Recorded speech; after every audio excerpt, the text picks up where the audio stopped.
Buenas tardes. Muy bien, si pueden prender sus cámaras, se los voy a agradecer. Así podemos tener una conversación más estrecha.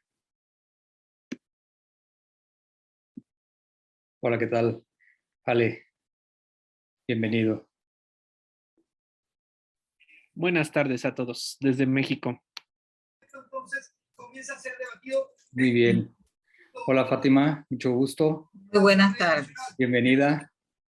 Hola, Walter. Igualmente, doctor Carlos. Bienvenido. Hola, Walter. Miriam, desde Ecuador. Mucho gusto, Miriam. Bueno, pues bienvenidas, bienvenidos. Me da gusto ver caras. Me cuesta mucho trabajo dar una sesión en Zoom y no ver caras. Entonces, pues quienes quieran y puedan prender sus cámaras, la verdad se los voy a agradecer mucho. Un poco la idea de la sesión es que también podamos establecer un diálogo. Entonces, con lo cual les invito a que en el momento que se sientan cómodos, tengan alguna pregunta, alguna intervención, pongan en el Zoom la reacción de levantar la mano y yo les doy la palabra, ¿sí? Entonces, con confianza. Un poco, como les decía en la presentación, pues yo trabajo en la Universidad Veracruzana, en México.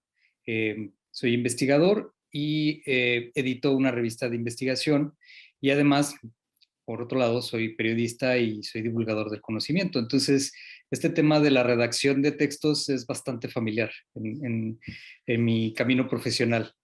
Y me toca trabajar con diferentes tipos de escritores, desde científicos, gente que se está formando para ser investigadores, periodistas que hacen investigación y divulgadores y gente que se está formando para hacer divulgación.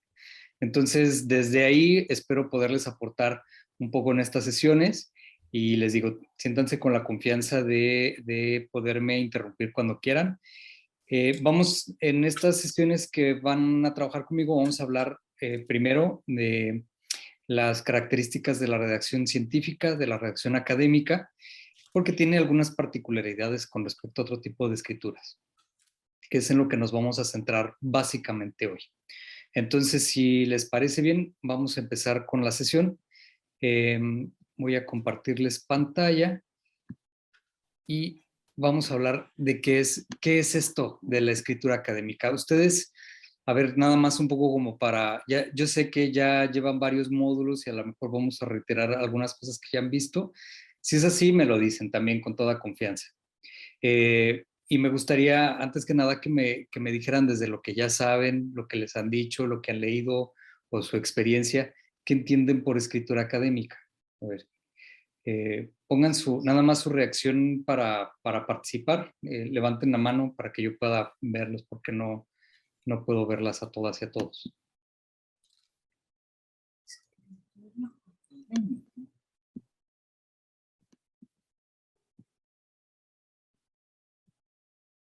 A ver, Ale. Sí, buenas noches. Pues bueno, en mi experiencia y en lo que desde la formación de la facultad, pues la escritura científica regularmente nos la hacían notar como una escritura seria, impersonal, y que regularmente tiene que ser, pues sí, formal, más que de tipo informal, ¿no? Ese sería el resumen, ¿no? Informal, seria, ¿no? Un poco es lo que nos dicen. Muy bien. O bueno, siempre hacían el hincapié, ¿no? De que fuera impersonal, nada de nosotros o tú o ellos, ¿no? O yo. Ajá, o yo, exacto. Claro, muy bien. Estás en México, ¿verdad, Ale? Exacto, sí, Bien. de la Ciudad de México. Muy bien, mucho gusto, Ale. Fátima, ¿desde dónde nos acompañas? David Chiriquí, República de Panamá. Muy bien, bonito Sí. país. Aquí Cuéntanos, estamos. Fátima. Sí, bueno, la escritura académica debe ser objetiva y personal.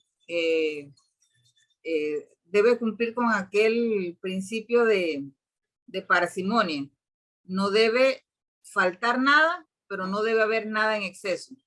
Y es como entrenar la habilidad del manejo del idioma para que ocurra esto, pues entonces siempre nos ayuda leer mucho, ver cómo lo han realizado otros escritores y poder de esa manera meternos en esto de la escritura académica científica como tal, ¿no?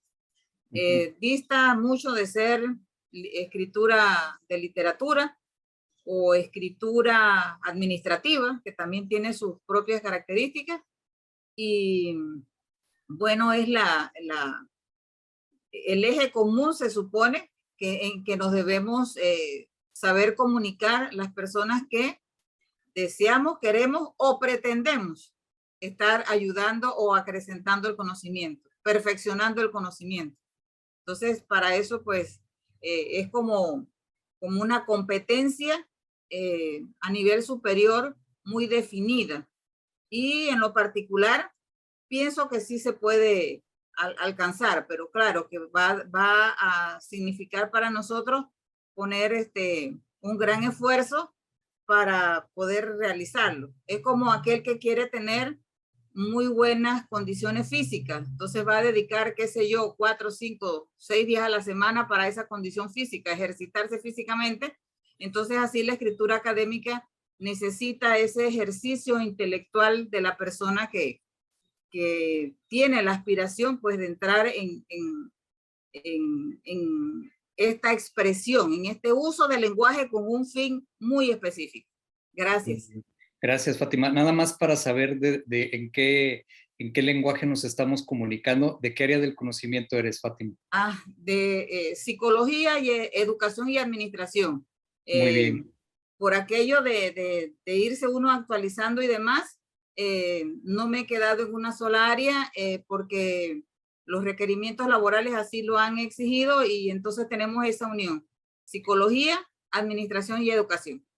Muy bien, gracias, Fátima. ¿Tú, Ale, de qué área eres?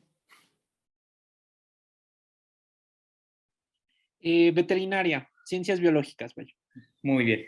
Esto es nada más para saber con quién me estoy comunicando y en qué, porque esto de la escritura académica también va a depender del área en la que estemos. Es decir, hay áreas que van a ser mucho más estrictas en esto de lo impersonal y áreas en las que van a ser un poco más permisivas.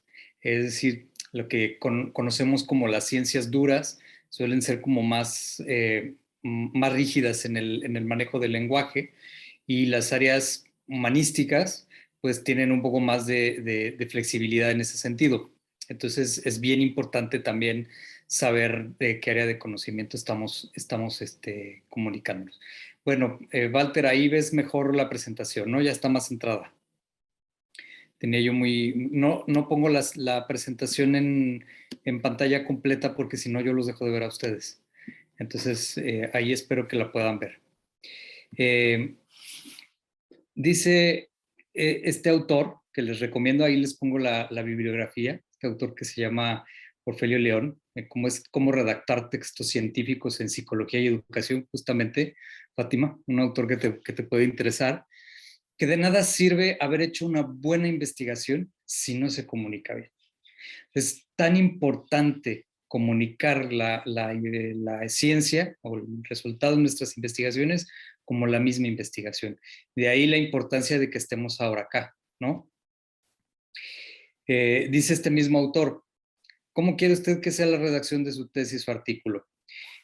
Por un lado, ¿quiere que sea mala redacción? ¿Usted quiere tener un artículo mal redactado? ¿O quiere que sea un artículo muy bien redactado? Se quiere ir al extremo de la buena redacción. Dice, si se quiere ir al extremo de la buena redacción, entonces hay que dedicarle tiempo. Entonces, si es tan importante la investigación como la comunicación de la investigación, necesitamos dedicarle tiempo, y eso hay que hacer. Entonces, gran parte de la razón por la que están ustedes acá en este diplomado tiene que ver con eso. Les recuerdo que me pueden interrumpir en el momento que quieran. Esta presentación que les pongo en realidad es para establecer un diálogo, para que vayamos poniendo cosas en común, pero pueden participar y pueden preguntar en el momento que quieran. Nada más les pido que levanten la mano para que yo me entere, porque si no, no me entere. Entonces, dice otro autor que también les recomiendo que revisen, un texto que se llama Cómo escribir y publicar trabajos científicos, publicado por la Organización Panamericana de la Salud, pues que en realidad un experimento, este trabajo que iniciamos en los laboratorios o que iniciamos quienes nos dedicamos al área de las humanidades o las artes, desde la observación, desde nuestras primeras preguntas, no termina hasta que no está publicado. En realidad es labor de todo investigador, de todo científico publicar. Y ya lo veíamos en la presentación del diplomado, también la necesidad no solo de transmitir, sino que además hay exigencias de parte de las universidades porque lo hagamos. Pero a mí me parece que la publicación de los textos, de los artículos, tiene que ir más allá de solo una exigencia institucional. Tenemos que buscar una cierta pasión para publicar. Eso cambia todo. No es lo mismo escribir un texto por publicar porque tengo que cumplir, porque me pongan el punto que requiero, a publicar un texto porque yo realmente quiero que la otra persona o las otras personas que generalmente en la academia son colegas de la misma disciplina, pues me lean.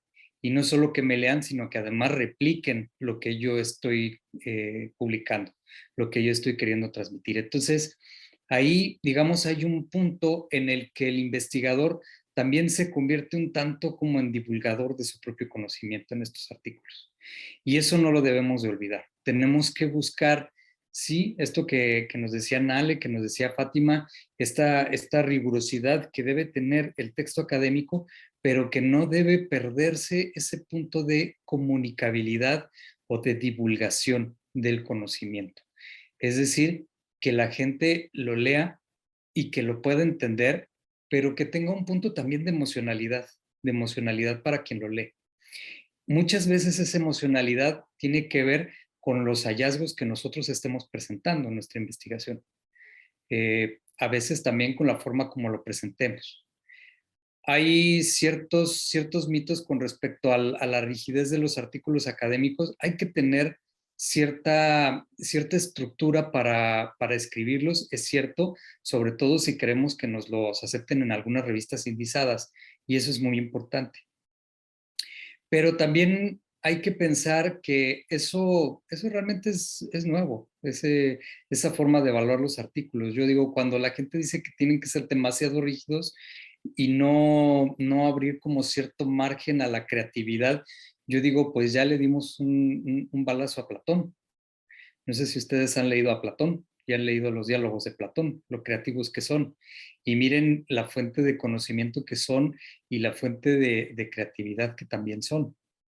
Es decir, que una cosa no quita la otra. Tenemos que buscar y que encontrar nosotros un punto medio. Pero sí hay ciertas características que un artículo académico, científico, debe tener, y son las que vamos a ver ahora. Una cierta forma de redacción que debe tener, y es la que vamos a ver ahora. Sin que, les digo, esto sea necesariamente una camisa de fuerza. Hay que buscar la comunicabilidad, hay que buscar transmitirle, verdaderamente transmitirle a otro las ideas que nosotros queremos comunicar. Bueno, una de las características de la investigación académica es que primero tiene como función resolver problemas cognitivos. Y entonces ese conocimiento que se propone brindar tiene que ser preciso, objetivo, válido, fiable y replicable. ¿Les hace sentido lo que les estoy diciendo? ¿A qué nos estaríamos refiriendo con válido? ¿Quién tiene una idea?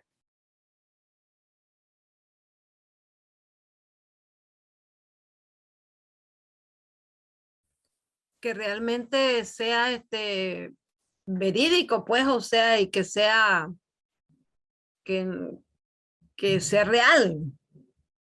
Que sea real, que responda a un método científico, no importa la disciplina, que recurra a fuentes de información primarias, confiables, y otra característica que también debe tener es que sea evaluado por pares. Esa es una de las características también de la investigación académica. A diferencia de la redacción divulgativa generalmente el autor la publica y no pasa por ningún proceso de evaluación más que del editor, del medio, ¿no? Que lo transmite. Pero nosotros en la investigación académica no. Siempre pasamos por procesos de revisión por pares. Y ellos son realmente quienes le van a dar ese carácter de validez. Y por obvias razones, eso lo hace también confiable. Es decir, quien evalúa, quien publica, le da un carácter simbólico de confiabilidad al trabajo que nosotros vamos a publicar. ¿Vamos bien hasta aquí? ¿Todo en orden? ¿Sí? Bueno, entonces, como debe seguir un método de investigación, déjenme les amplío un poquito esto para que lo puedan ver mejor. Generalmente nuestro trabajo responde a un ejercicio de análisis y de investigación basado en un método científico, pues la información debe ser sistemática, ¿sí? Seguir este método científico y organizada. Generalmente respetamos un protocolo de investigación. Esas, digamos, son como las características que debe tener el trabajo de un artículo académico. Y lo que nos decía Ale, también nos exige que haya una distancia emocional respecto del tema elegido.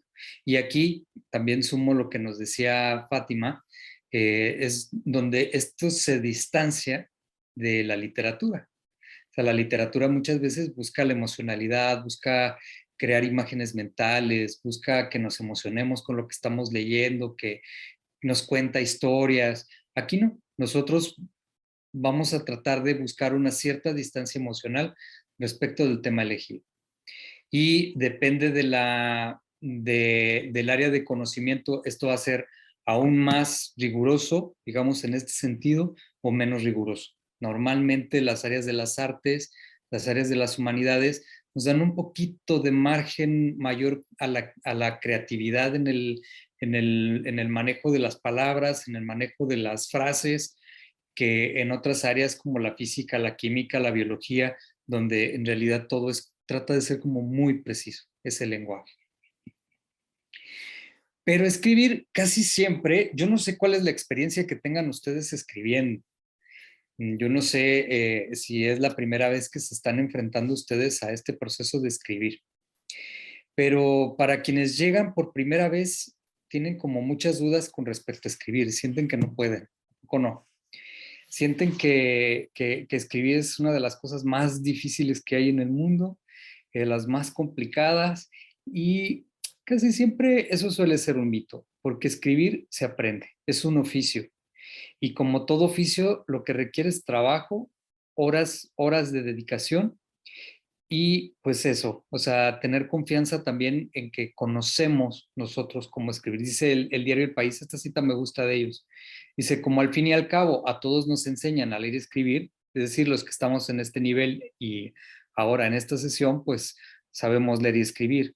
Entonces, como a todos nos enseñan a leer y escribir en la escuela, entonces creemos que para ser escritor basta con talento innato y la paciencia a la hora de esperar la llamada de las mozas.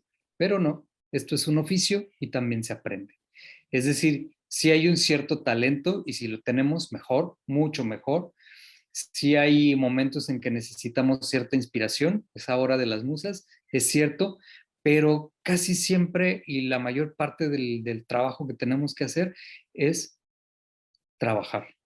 Así que escribir, dedicarle horas y repetir, revisar todo el tiempo. Esa es, digamos, gran parte de la clave del proceso de escritura.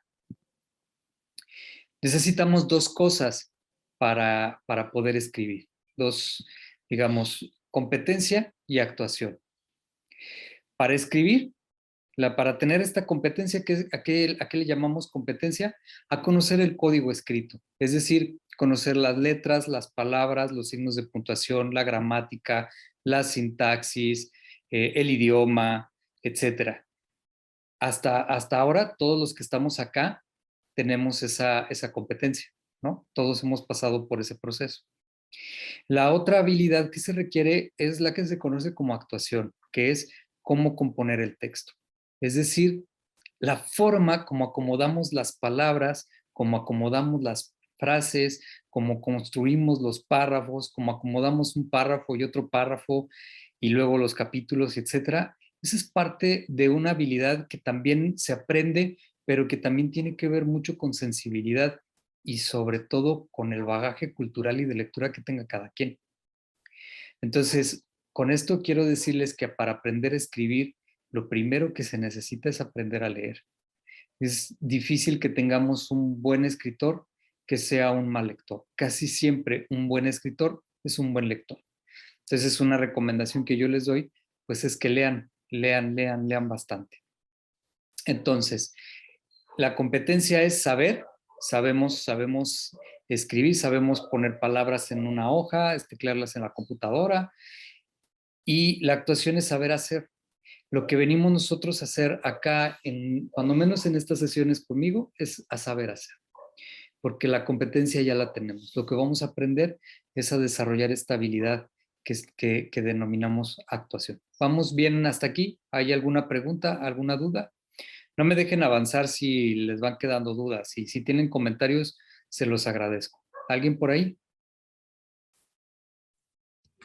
No, señor, todo bien. ¿Todo bien? Muy bien. Perfecto. ¿Puedo Sí, para preguntar, doctor? también yo saber que no los dormí, oigan, porque luego uno se queda preocupado de si ya se durmieron. Entonces no me dejen hablando solo. Si se duermen, pónganme ahí unas zetas en el chat y les cuento un chiste o algo. Entonces todo bien. Bueno, vamos a preguntarnos ahora qué tipo de escritores somos. Miren que este autor, que tiene un libro que se llama Describir el escribir, está mal escrito, es Describir el escribir, Daniel Cassani, propone tanto las competencias que acabamos de ver, como esta gráfica que me parece bien interesante, tipos de escritores. Y es como para preguntarnos nosotros qué tipo de escritores somos.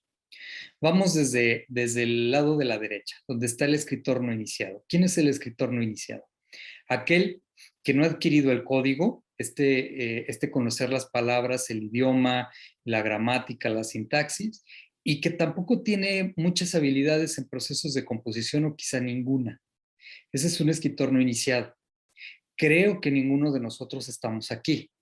Es decir, que todos tenemos al menos una de las habilidades desarrolladas. El segundo tipo de escritor que él considera es el escritor bloqueado, y este es bien interesante.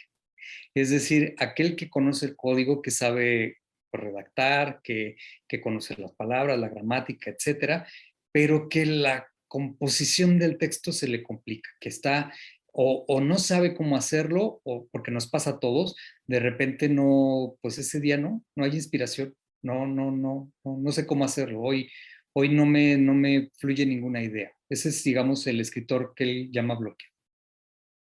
Hay un tipo de escritor que también los hay, créanmelo, yo lo conozco varios, que aunque conocen el código, esa competencia no está bien desarrollada. Suelen escribir con problemas de sintaxis, de ortografía, gramática, pero su actuación, este proceso de composición del texto, lo tienen muy desarrollado y pueden llegar a ser muy buenos escritores. Muchos son muy buenos escritores. Yo también he sido corrector de estilo, entonces conozco varios. Y eso es justo una de las cosas como un escritor así suple, digamos, esa falta de competencia, que es llamar a un corrector de estilo que les ayude, y entonces pues el lector no lo nota, ¿no? Y digamos el escritor competente, que es el grado máximo de escritura, pues es aquel que logra tener estas dos habilidades. Tanto conoce muy bien el código, como tiene muy buen oficio y muy buenos procesos de composición. ¿Dónde se ubican ustedes? ¿Dónde creen que están? A ver, los escucho.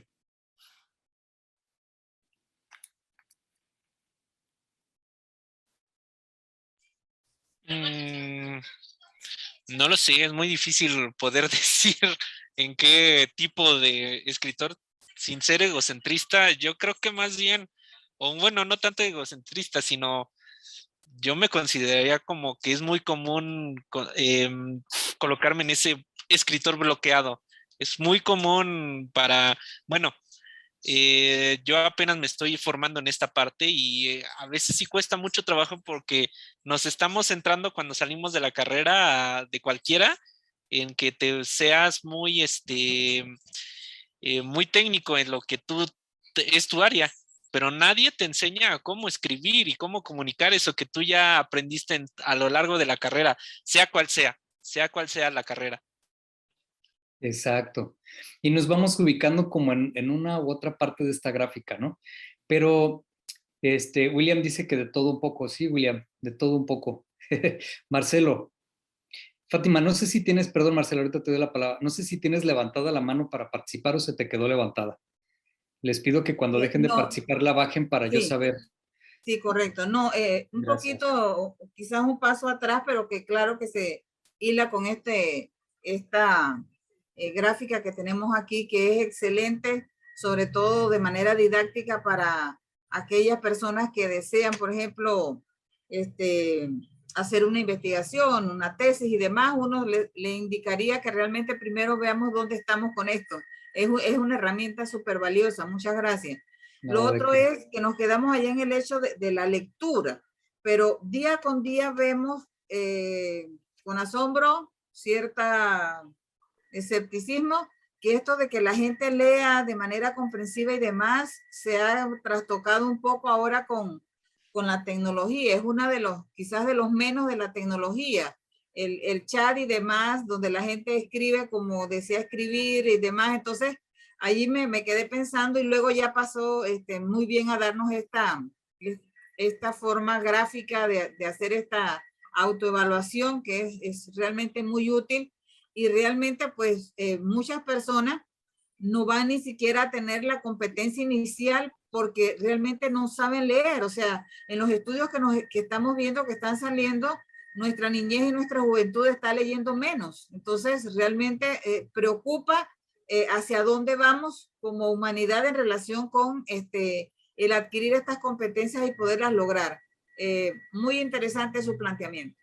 Gracias, Fátima. Marcelo.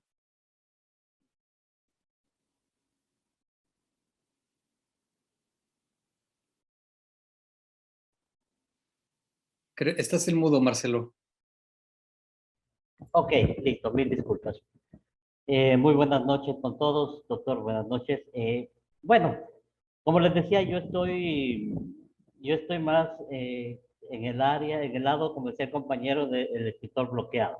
O sea, tengo la adquisición del código, tengo la competencia, pero nunca he escrito un artículo científico.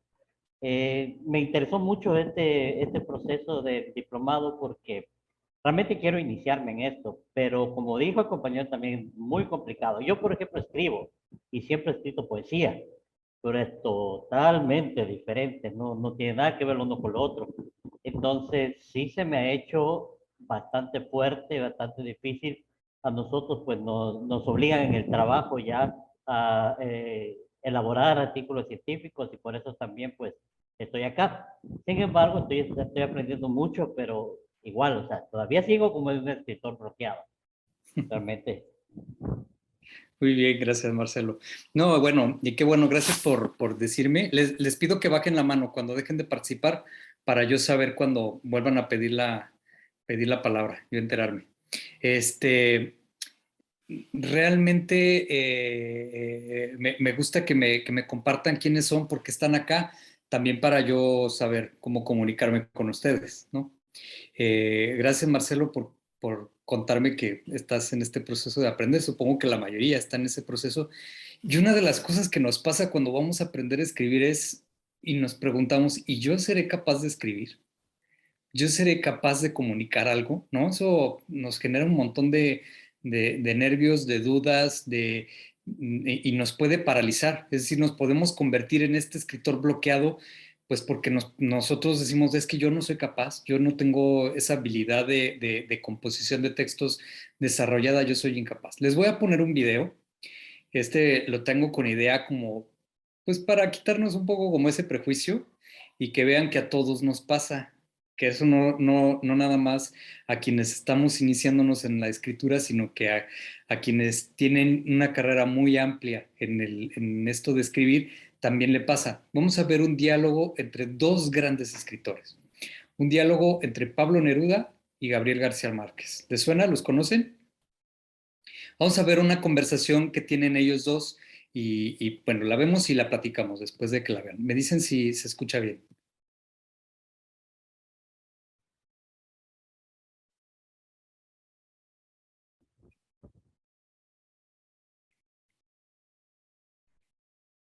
Creo que no se escucha, ¿verdad?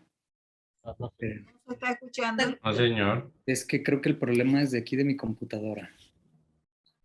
A ver, dejar de compartir. Espérenme un momentito.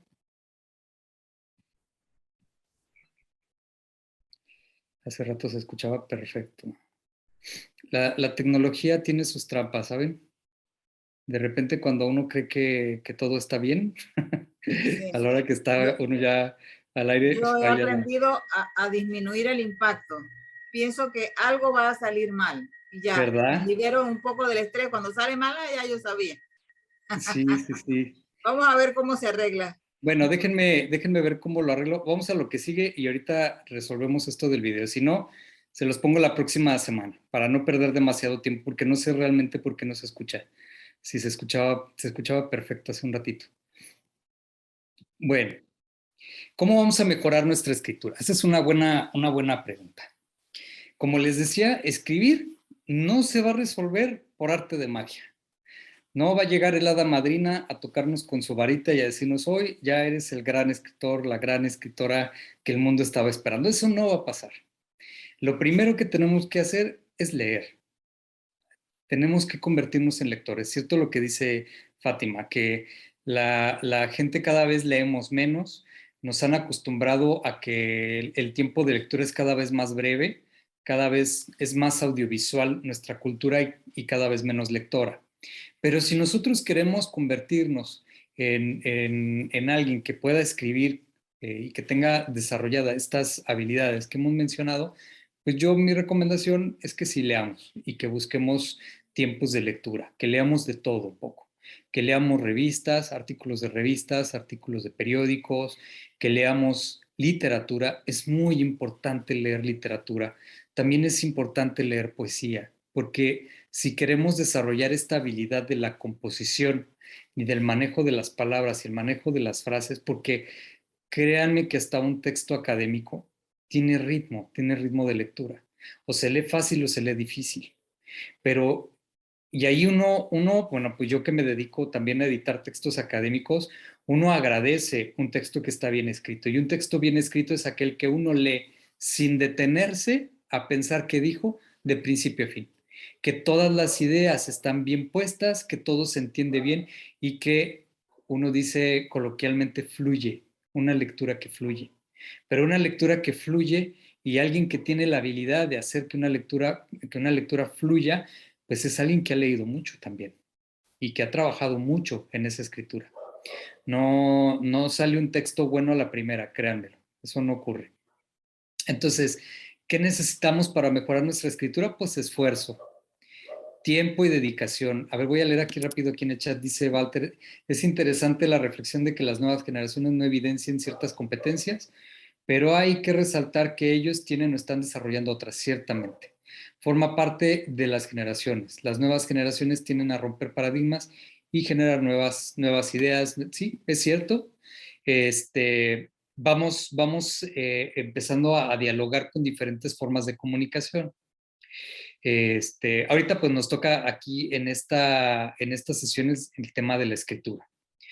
Y para escribir sí tenemos que leer y tenemos que dedicarle esto, esfuerzo, tiempo y dedicación y reescribir las veces que sean necesarias. A veces nos gana el ego y queremos que nuestro texto sea perfecto a la primera página, la primera idea, la mejor, ya lo escribí, le dediqué 20 minutos, voy con mi director de tesis, estoy haciendo una tesis, voy con el editor de la revista esperando que me lo apruebe y resulta que me lo tachan todo. Y luego me pregunto por qué, ¿no?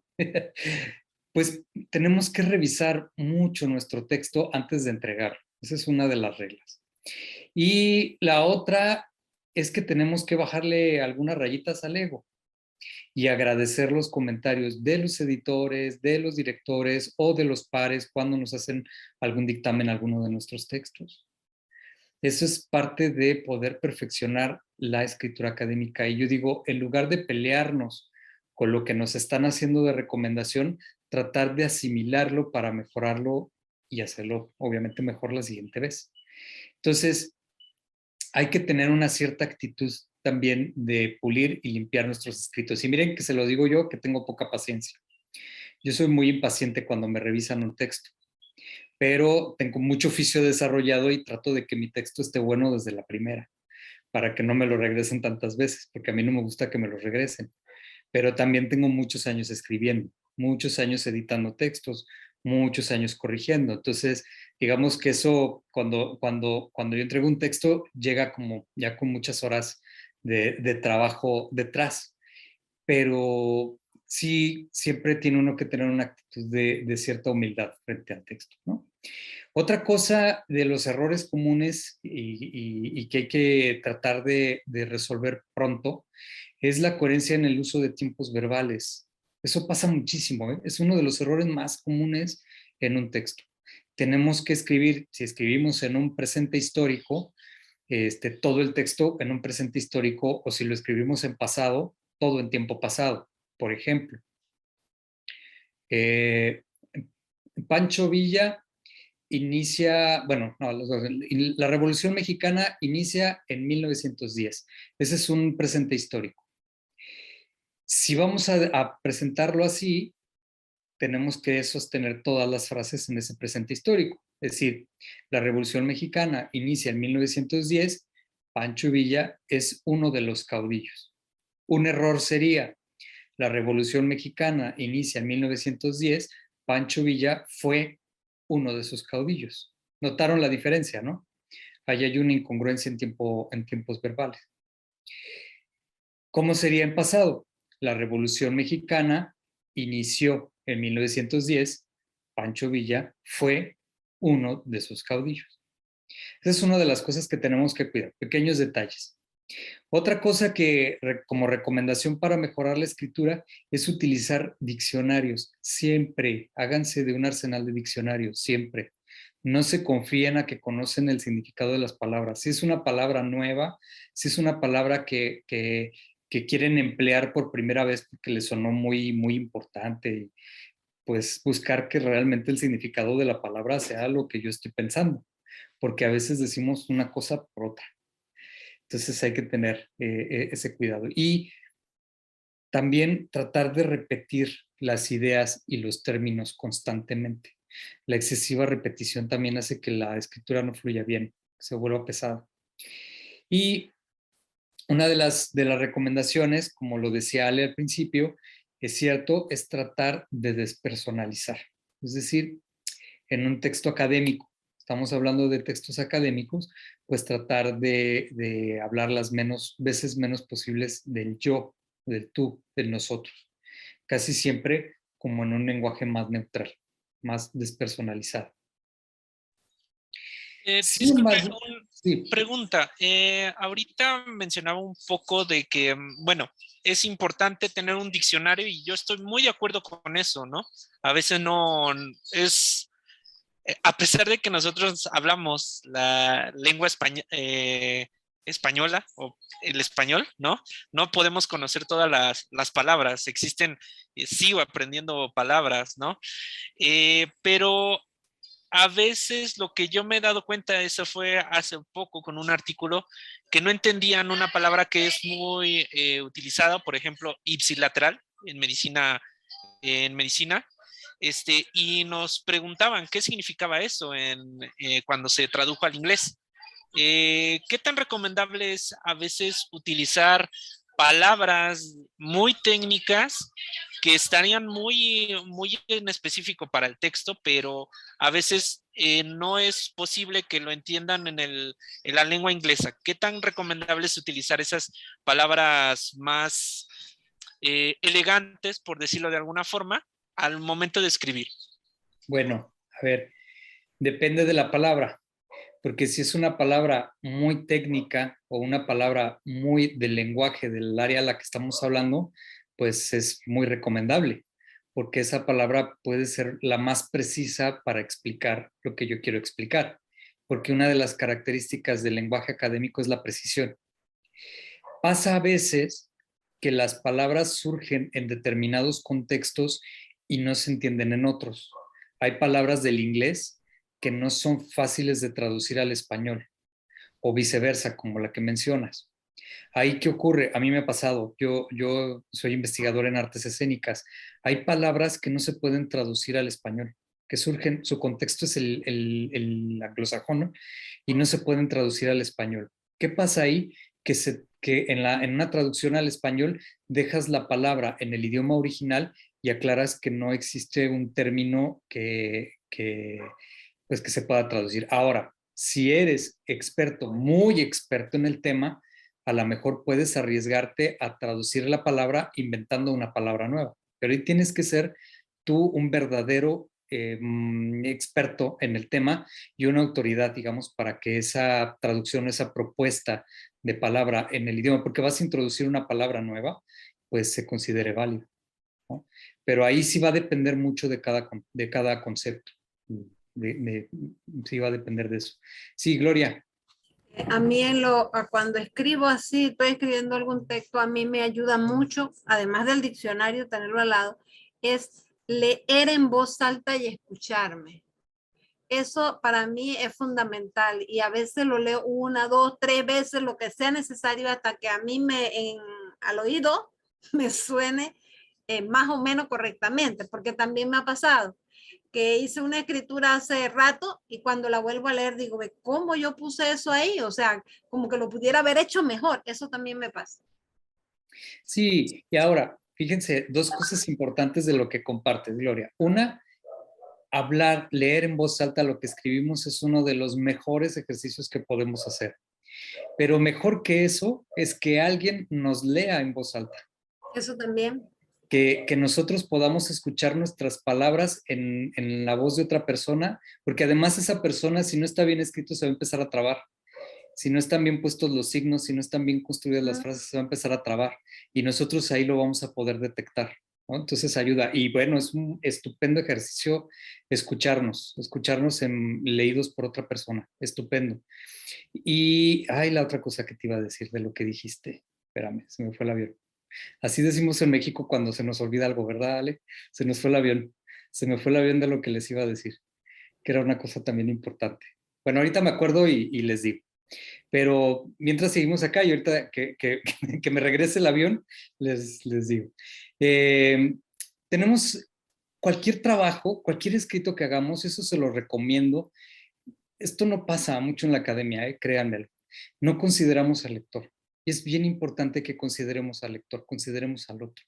No importa si el texto es literario, si es académico o no, o es divulgativo. Tener presente a un otro que me va a leer es muy importante.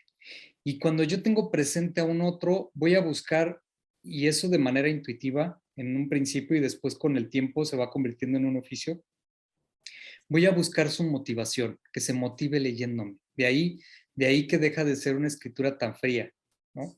Y ahí voy a combinar, les digo, va a depender mucho del área en la que estemos hablando. Pero aquí estamos muchas disciplinas, entonces va a depender también de la disciplina. Pero, por ejemplo, en las disciplinas más humanísticas, que tenemos que hacer descripciones y explicaciones, pues ahí en esa combinación entre la descripción y la explicación vamos buscando un espacio para ir interesando al otro en lo que nosotros estamos escribiendo. También, esto que les decía yo antes, mantener el ritmo de nuestra escritura, de nuestra prosa, también es bien importante. Y es una de las formas para mantener atenta a la persona a la que nos estamos dirigiendo. Y convencer. Este tema de la persuasión que pocas veces tenemos en cuenta es muy importante. Y eso se consigue en la forma en la que yo construyo las frases. Por ejemplo, una recomendación muy importante es que tratemos de escribir casi todo en voz activa y no en voz pasiva. ¿Sí? Es bien importante procurar la voz activa. Por ejemplo, déjenme pensar.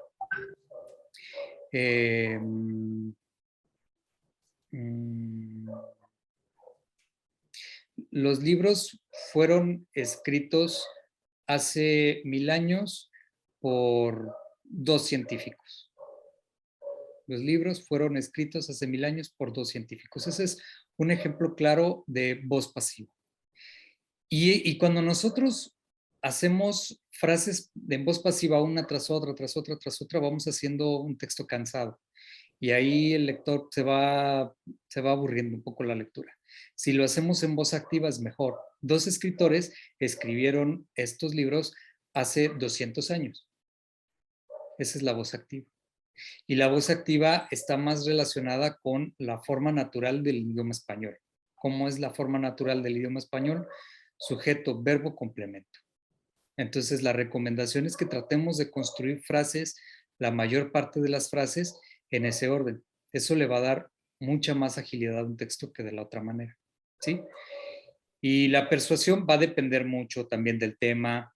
A veces uno lee textos que le pueden parecer bien interesantes porque es de nuestra área de estudio, pero a la hora que los lees son tan pesados o están escritos tan complejos, o por ejemplo hay gente que pone un punto cuando termina un párrafo de media página, ¿no? Todo lo demás es una frase completa de comas y de ideas que eso pues es bien difícil de seguir. Entonces, cuando una cosa está escrita así, no importa cuánto nos puede interesar el tema o qué tan expertos podamos ser, el escritor nos va a perder tarde o temprano, a menos que realmente yo lo necesite para algo en específico, pero si no, difícilmente lo voy a seguir. Entonces, es bien importante prestar atención a esos detalles. Ahora, la escritura académica, el artículo científico, tiene ciertas características que nosotros tenemos que tener siempre presentes y que no podemos no tener, si no deja de ser un artículo científico. Primera, ¿qué es un artículo científico? Es un informe escrito de los resultados de una investigación. Es el resultado de una investigación, lo que tiene un artículo científico. Suele ser escrito por investigadores o por especialistas en el tema. Y también, por lo mismo, presenta por primera vez los resultados de una investigación, ¿no? Por lo mismo, su contenido está basado en investigación original con referencias, es decir, aporta datos nuevos sobre el tema, va a aportar un conocimiento nuevo en la materia, pero al mismo tiempo va a estar soportado por referencias de otros autores, de otros textos, de otras investigaciones. Una cosa muy importante del artículo científico es que está dirigido a especialistas, a docentes y a investigadores, casi siempre, o a gente muy interesada en el tema, pueden ser estudiantes, ¿no? Esto lo tenemos que tener muy en cuenta porque un artículo científico no está escrito para un gran público, no está escrito para que lo entienda mi mamá. Si yo me dedico a investigar artes escénicas, lo que yo escribo no está hecho para que ella lo entienda, no es su finalidad. Está hecho para que lo entiendan colegas de mi misma disciplina. Y por lo mismo, y como busca ser muy preciso, va a utilizar vocabulario especializado. Y ahí en este vocabulario especializado, pues interviene lo que tú decías, Ale, este tema incluso de la traducción de los conceptos, que a veces si no es tan precisa la traducción, no encontramos forma de traducirlo, a lo mejor hay que ponerlo en el idioma original. Luego, ya se los había dicho antes, para ser publicado pasa por un proceso de revisión por pares. Ellos van a calificar su rigor y su calidad investigativa, incluso su pertinencia para el área de conocimiento a la que va dirigido. Y también estos artículos científicos no los solemos ver en los periódicos, no los solemos ver en YouTube, no los solemos ver comentados por un youtuber. Generalmente se publican en revistas especializadas. Esa es la finalidad. Por eso también requieren todo este ejercicio. ¿Y por qué? Porque nuestros artículos científicos esperamos que sean una fuente primaria de información, es decir, fuente de información válida y confiable y que está construida a partir de un método científico que además está clarificado en la redacción del texto. El artículo científico también hace evidente el método científico que se empleó para poder ser redactado. Y una cosa muy importante, no acepta generalmente artículos de divulgación como fuentes de información. Busca fuentes primarias. Tengo aquí unos comentarios en el chat, déjenme ver. Dice Bater, comentarios al tercer ítem. pero sí ha indicado que de una tesis puede derivarse un artículo científico. Entonces ya no sería por primera vez. Sí, es cierto, pero digamos que es como una forma de poder publicar esa investigación original. El artículo científico suele ser en promedio unas 15 a 20 cuartillas, y a veces es difícil publicar la tesis completa, pero digamos que se entiende y además, bueno, el autor es el mismo científico. Aún así, aunque el artículo científico sea un derivado de una tesis, para ser publicado en una revista especializada pasa por un proceso de revisión por pares, aunque la tesis ya haya sido defendida en un tribunal. No se evita ese proceso, aunque sea un artículo hecho a partir de una tesis. Y Facundo, ¿quieres participar? Sí, doctor, buenas noches. Buenas noches a Hola. todos. Hola. Realmente es muy interesante tener dominio de lo que es la escritura, ¿no? El que habla es el profesor de la Universidad de Perú. Bueno, he tenido muchas dificultades para poder construir y redactar mi tesis de maestría y doctorado. Realmente sentí mucha deficiencia en cuanto a la escritura, pero veo de que para poder presentarle la escritura, ¿no? Porque obviamente es para poder transmitir los conocimientos. Puede haber un investigador excelente, pero tiene que saber plasmar sus conocimientos a través de la escritura.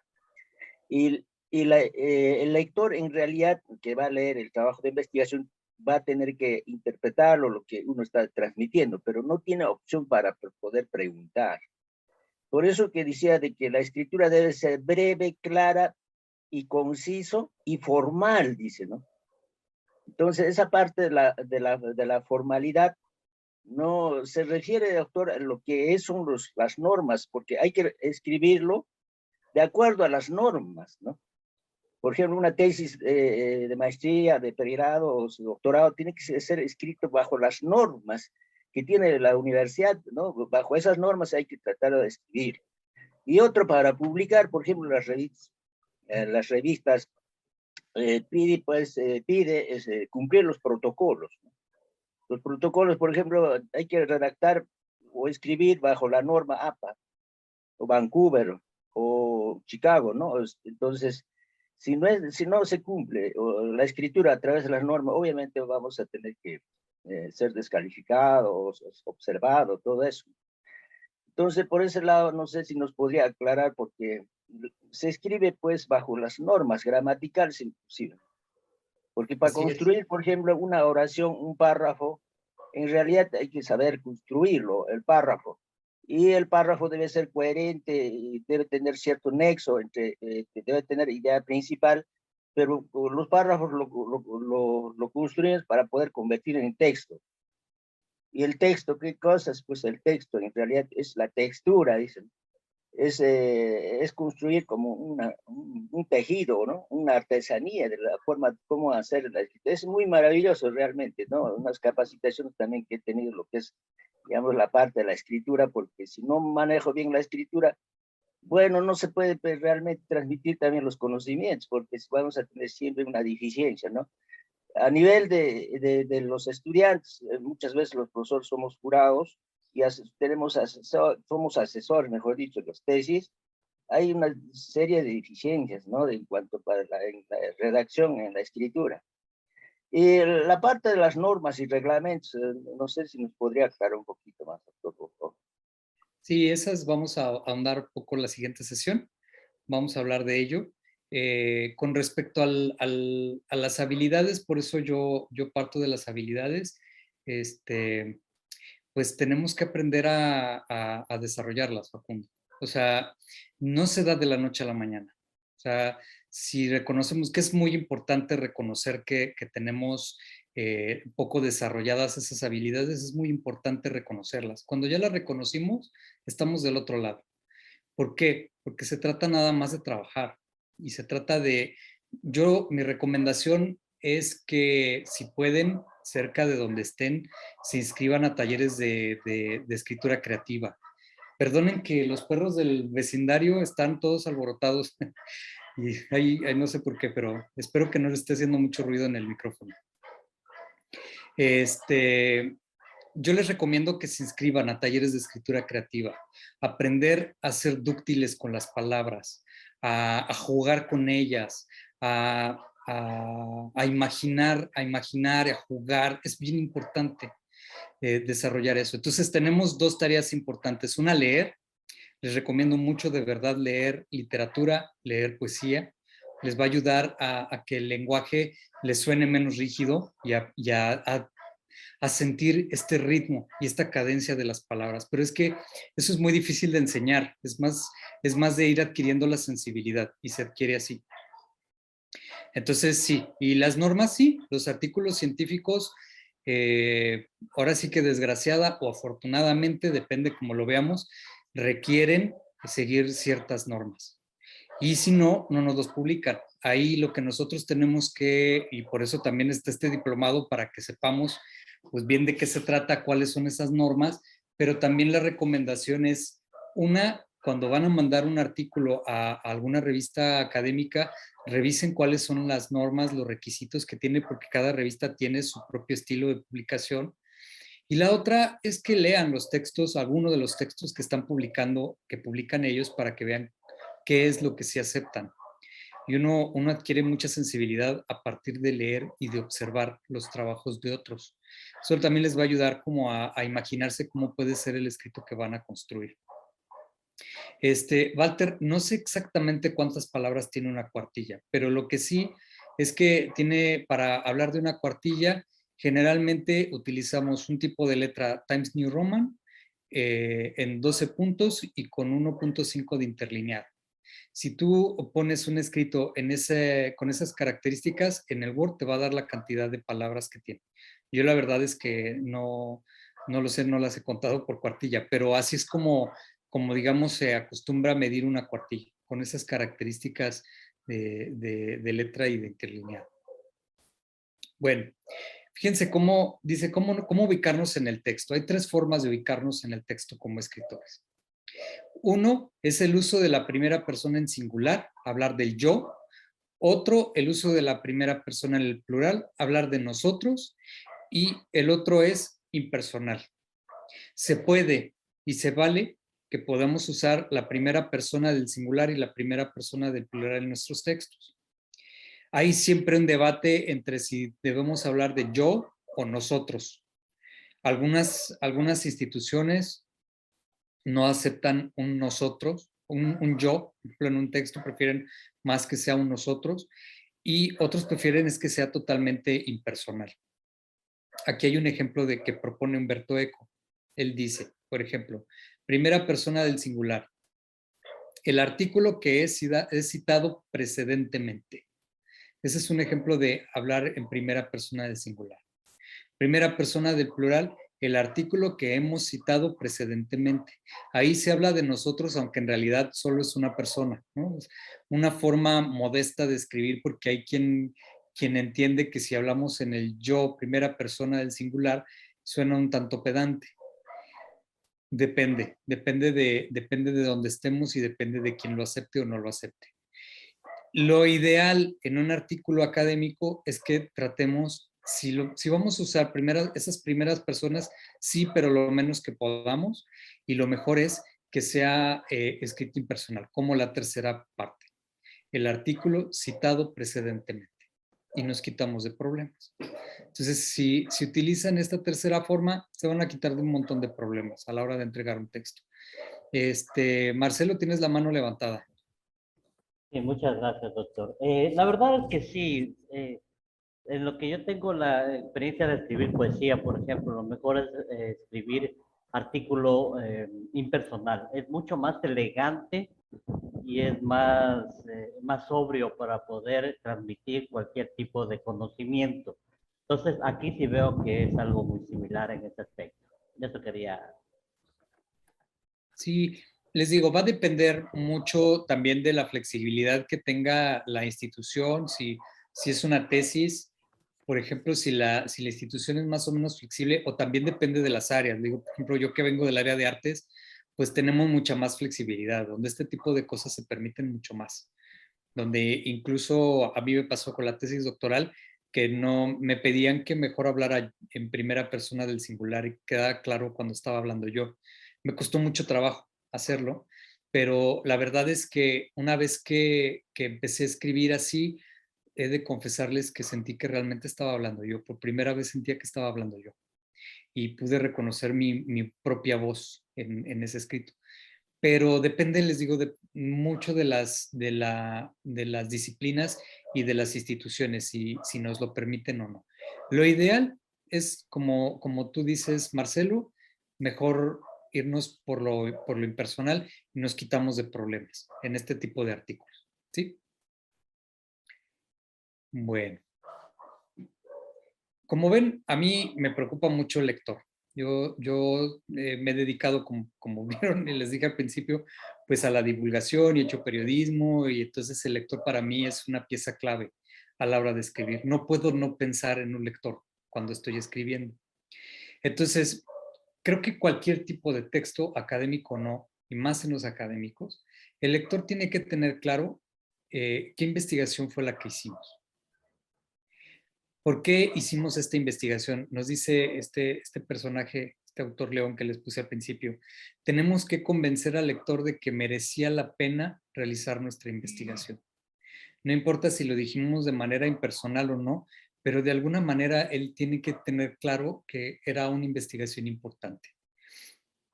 Otra cosa que también le tiene que quedar clara al lector es cómo hicimos la investigación. Tenemos que ser muy explícitos en el método. Darle a conocer al lector el método que empleamos para hacer nuestra investigación. Y la otra cosa, que este punto puede ser debatible o no, dependiendo también de la disciplina, ¿para qué sirve lo que nosotros investigamos? No necesariamente, y por eso digo puede ser debatible, no necesariamente todas las investigaciones tienen que ser utilitarias. A veces no, a simple vista no hay una utilidad o no hay una utilidad instantánea en lo que nosotros estamos investigando. Pero eso no deja que lo que nosotros investiguemos haga avanzar el conocimiento y que en realidad la principal utilidad de un trabajo, de una investigación académica es aportar un conocimiento nuevo a la disciplina en la cual se enmarca. Entonces, nosotros sí quizá deberíamos de decirle a nuestros lectores, más que para qué sirve, qué es lo que aporta la investigación que nosotros estamos proponiendo.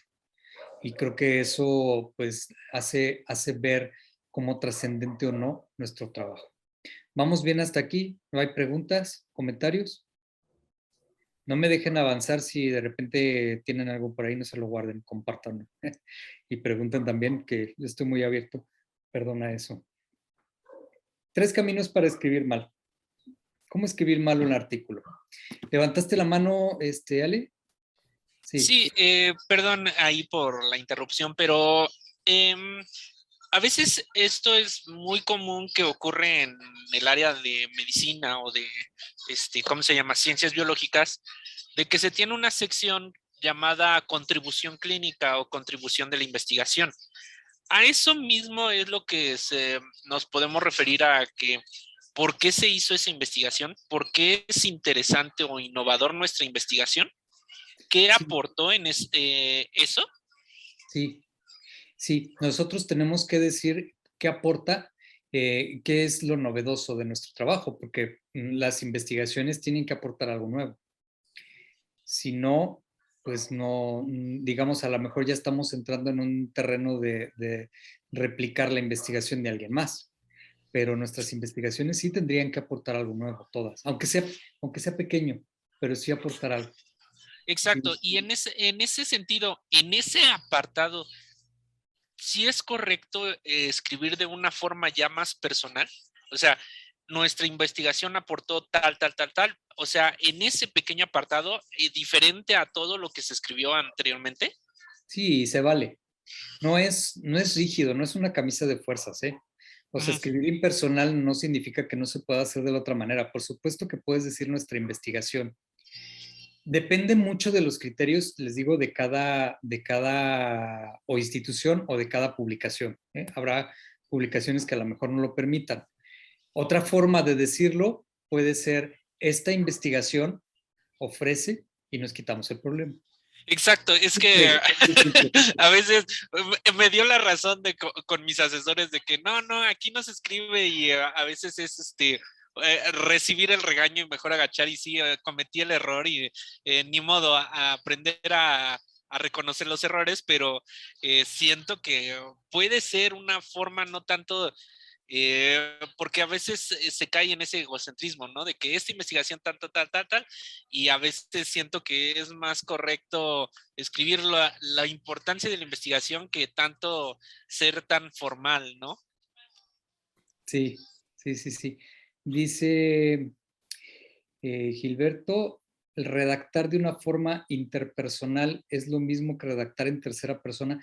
La verdad, Gilberto, no entiendo muy bien qué es redactar en forma interpersonal. Si puedes abrir tu micrófono y explicármelo un poco para entender.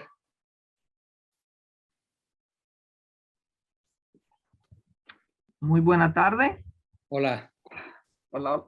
De forma impersonal, perdón. Ah, ¿Qué era lo que impersonal. se estaba hablando? Sí, impersonal, perdón. Espera, que se me escribí mal. Sí, porque yo dije interpersonal, pues estamos entre personas, supongo que sí. Gracias por la precisión. Sí, digamos que yo diría que hay una pretensión de que sea impersonal cuando se redacta en tercera persona, en el nosotros, ¿no? Cuando el autor es una sola persona. Hay como una actitud, yo diría hasta de falsa modestia. A mí me suena un poco raro. Y miren que yo hace algún tiempo escribía bastante así, pero porque pensaba que era lo más indicado. Y en realidad a mí me suena raro. Es como falsa modestia, pienso yo. Yo creo que lo impersonal está en no decir como nuestra investigación, como lo que veíamos ahorita con Ale, en lugar de decir nuestra investigación, poder decir esta investigación. Ahí estaríamos más en un terreno impersonal, en un lenguaje, digamos, más donde no estamos involucrándonos nosotros o no queremos involucrarnos. Son formas del lenguaje académico y yo recomendaría, si quieren quitarse de verdad problemas con si el yo o el nosotros, mejor tratar de escribir así como nos lo puso. Se los voy a regresar para que lo recordemos, como nos lo propone ECO. En el artículo citado precedentemente, en lugar de el artículo que hemos citado o el artículo que he citado. Tratar como de buscar esas formas. Nos va a garantizar que no vamos a tener dificultades y nadie se va a molestar, ¿no? Sobre todo algún revisor o que la norma de la publicación donde queremos publicar no nos lo permita, etcétera, ¿no? Es raro, casi siempre, sobre todo en humanidades, les digo, porque en las otras disciplinas suele ser más en lo impersonal, casi profundo, ¿no? En humanidades somos más flexibles. Las áreas de las humanidades permiten un poquito más de creatividad y de juego de lenguaje y de hablar incluso de primera persona, singular, etcétera. De nada, Gilberto. Todas las dudas que tengas, yo aquí estoy al pendiente también del chat. Y gracias también por las aportaciones. Entonces, bueno, hoy vamos a los caminos para escribir mal. 3. La próxima sesión vamos a ahondar un poco más en este punto. Pero uno de los puntos más importantes es que se nos olvide el lector, que se nos olvide que estamos escribiendo para alguien. Y les digo, pensemos quién es ese lector. Si es una persona, un par nuestro, si es nuestro director de tesis, si es para un público más masivo, menos masivo, pero es muy importante tener claro un lector. Otra cosa que tampoco nos ayuda a una buena escritura académica es ser prolijos o vagos o pomposos. Eso de tratar de escribir con palabras, aquí en México les decimos domingueras, así palabras rimbombantes, así para que suene que yo sé mucho, que yo estudié sesudamente y entonces le voy a meter palabras que salen, digamos, del habla común, incluso del campo de conocimientos donde estoy, pero pues porque quiero que se note que yo manejo mucho y muy bien el lenguaje. Eso no suele ayudar. Y además porque se nota porque muchos de esos conceptos pomposos casi siempre están puestos de manera imprecisa. Y se vale que haya términos científicos, que no es lo mismo, no confundan un término científico a un concepto pomposo, a una forma de hablar que sea garigoleada y trate como de presumir, ¿no?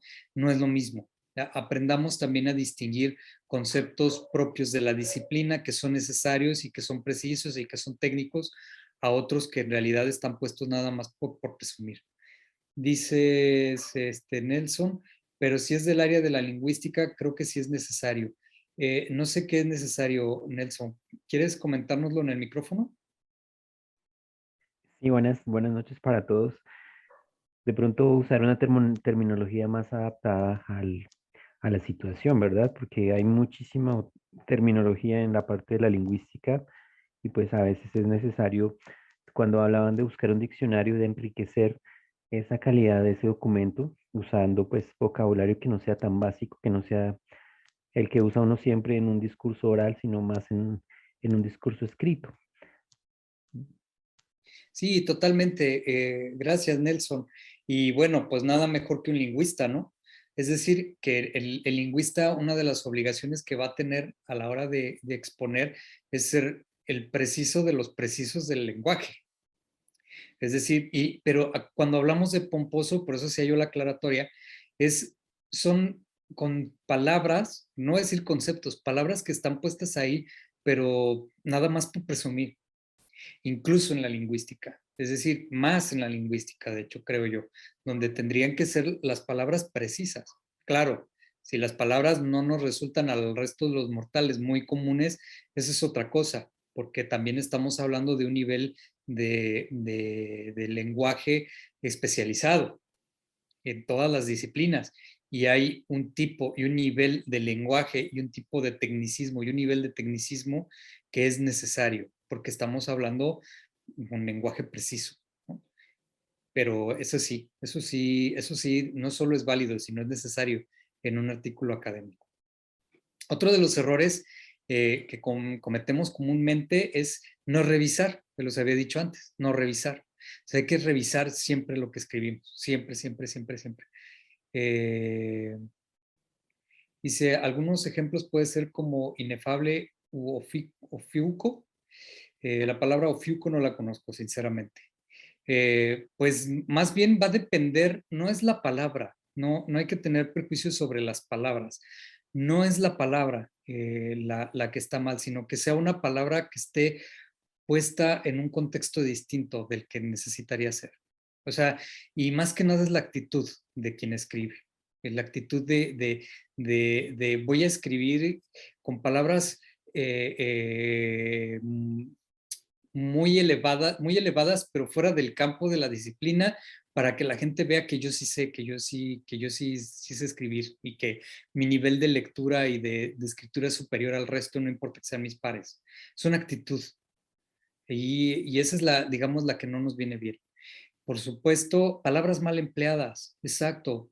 O que incluso por eso la revisión en los diccionarios es muy importante porque tiene que ser la palabra indicada para precisar la idea. Y ahí no estamos mal. Y ahí está bien. De hecho, eso es lo que queremos. Pero a veces utilizamos palabras sin ton ni son, decimos nosotros acá, pues nada más para presumir. Y eso no. Ahí es un texto que obviamente no va por buen camino. Que además, en la revisión por pares, un experto en el tema lo va a detectar y lo va a subrayar. Y va a decir, no, este artículo no, porque pues no es preciso, ¿no? Al contrario, eso va a ser hasta más vago, ¿no? Y otra cosa que también es muy común como error y que yo les recomiendo que le presten mucha atención es al uso de los signos de puntuación. Hay que aprender a usar los signos de puntuación. Los signos de puntuación son como los signos de la carretera. Nos indican el camino, le indican al lector el camino por donde va la lectura. Si no lo sabemos usar bien, no estamos dando buenas señales del camino y necesitamos darlas. Entonces, es bien importante sí tomarse un tiempo de conocer los signos de puntuación y hagan ejercicios. Les va a ayudar. Préstenle mucha atención sobre todo al uso de la coma. que normalmente la dejamos ahí olvidada. No sé en otros países, pero aquí en México la dejamos olvidada, como si no fuera importante. Y a mí me parece que es el signo más importante de todos, porque nos ayuda a acomodar las ideas dentro de la frase. Que todos los elementos dentro de la frase estén bien acomodados. La coma ayuda para eso. Entonces, mi recomendación es que se agarren un buen manual de redacción, de signos de puntuación y los estudien. Va a ayudar. Eso, obviamente, con el ejercicio de escribir y escribir y escribir, van a interiorizar las reglas y después no se van a preocupar por ellas. Bueno, dar pasos a la lectura, esa es la típica razón que la gente da para cuando uno pregunta para qué usan las comas. Es la típica. La otra que te dicen, bueno, es para respirar cuando es un texto escrito, ¿no? Y uno dice, pero es un texto escrito. Por supuesto que no. O sea, por supuesto que la pausa va cuando está el signo, pero no es la razón del uso de la coma principal, esa del dar pausas. Tiene otros usos muy importantes, como les decía. Entonces, sí hay que prestarle bastante atención. No nos alcanza acá el tiempo, porque son, como ven, demasiados detalles para tomar en cuenta en un texto. Son muchos detalles.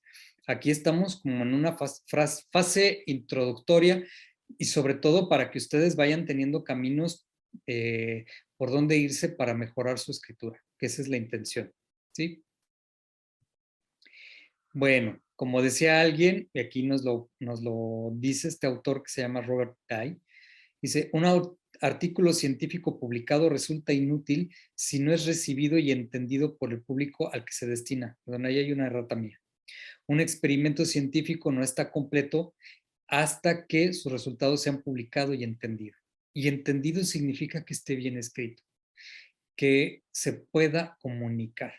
Entonces es bien importante prestar atención a la redacción del artículo académico, bien importante. Parte de la comunicabilidad tiene que ver con eso y no importa si va dirigido a un público súper especializado. Puede ser a un público súper especializado y el artículo no comunicar bien las ideas. No es lo mismo, ¿eh? Y puedo ser yo muy experto y comunicar mal mis ideas. No por ser muy experto significa que yo sé escribir muy bien. No es lo mismo. Entonces, aquí se trata de que vayamos pensando en cómo desarrollar más esa habilidad de la redacción. Y pues sí, una de las principales características es la claridad. Entonces, dice este mismo autor, Robert, escribir bien un trabajo científico no es una cuestión de vida o muerte. Dice él, es algo mucho más serio. Nos lo dice en plan de broma, pero es real en realidad. Escribir un trabajo científico tiene muchas implicaciones.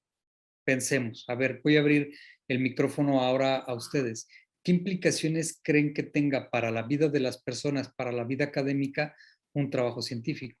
A ver, ¿qué se les ocurre?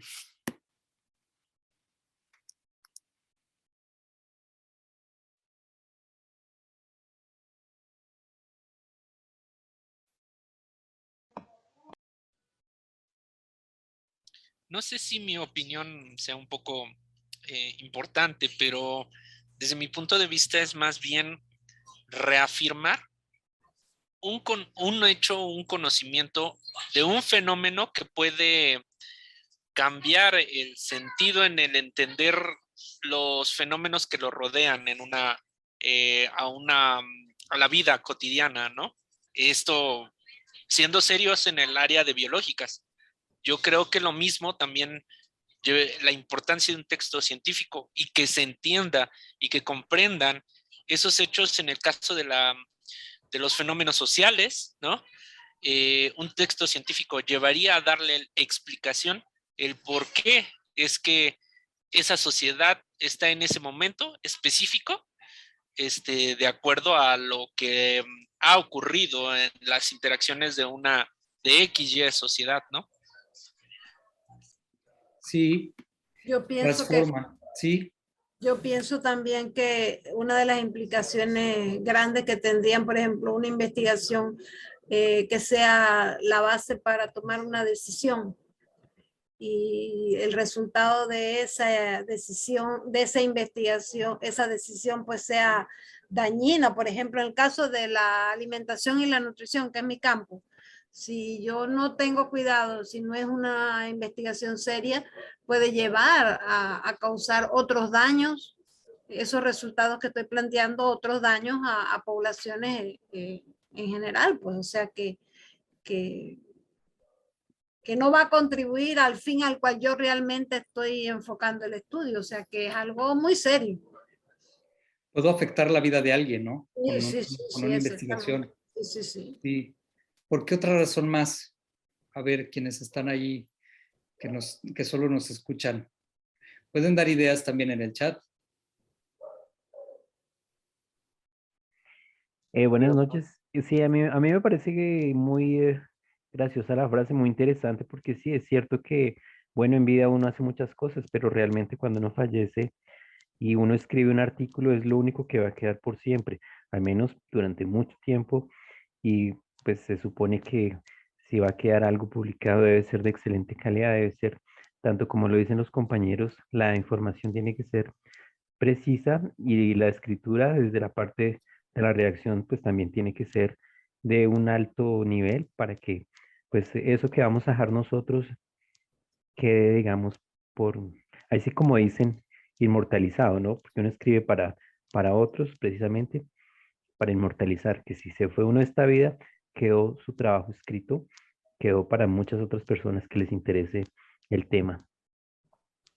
Sí, y una de las cosas, muchas gracias.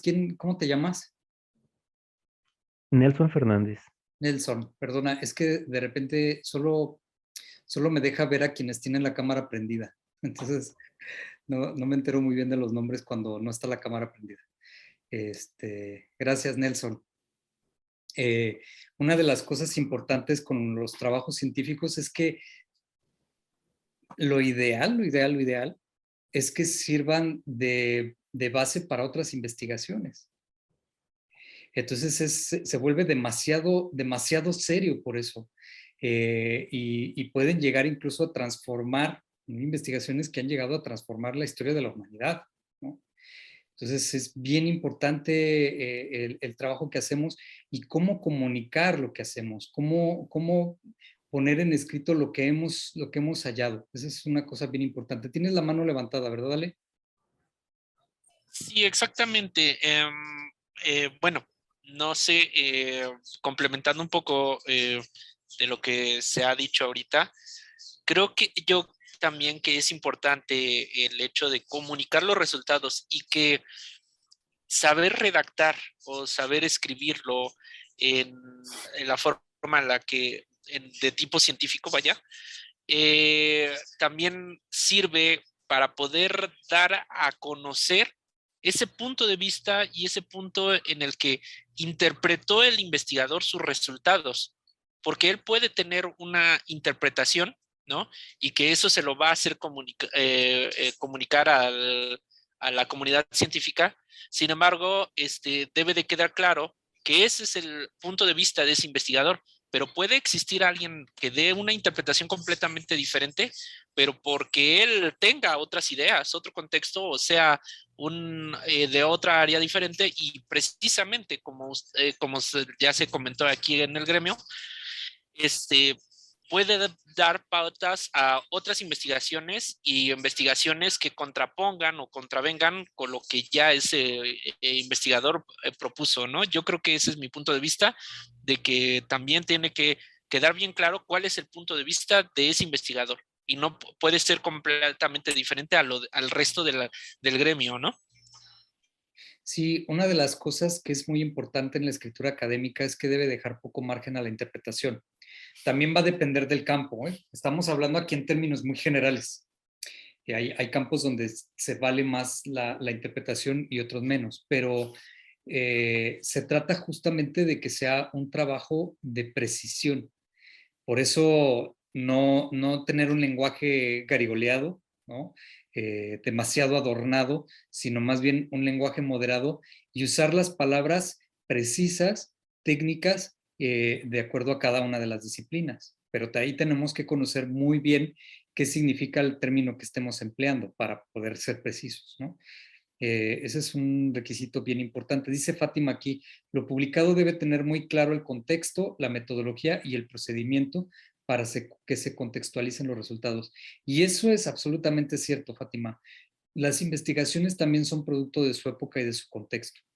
Y tenemos que aprender a verlas así. De ahí que tampoco que nos espante. O sea, las investigaciones todas son puestas siempre en duda. Es parte del proceso de creación de conocimiento. Siempre poner en duda lo que se pone, lo que se publica, lo que se investiga, incluso el método. Ahí muchas veces depende del método el resultado.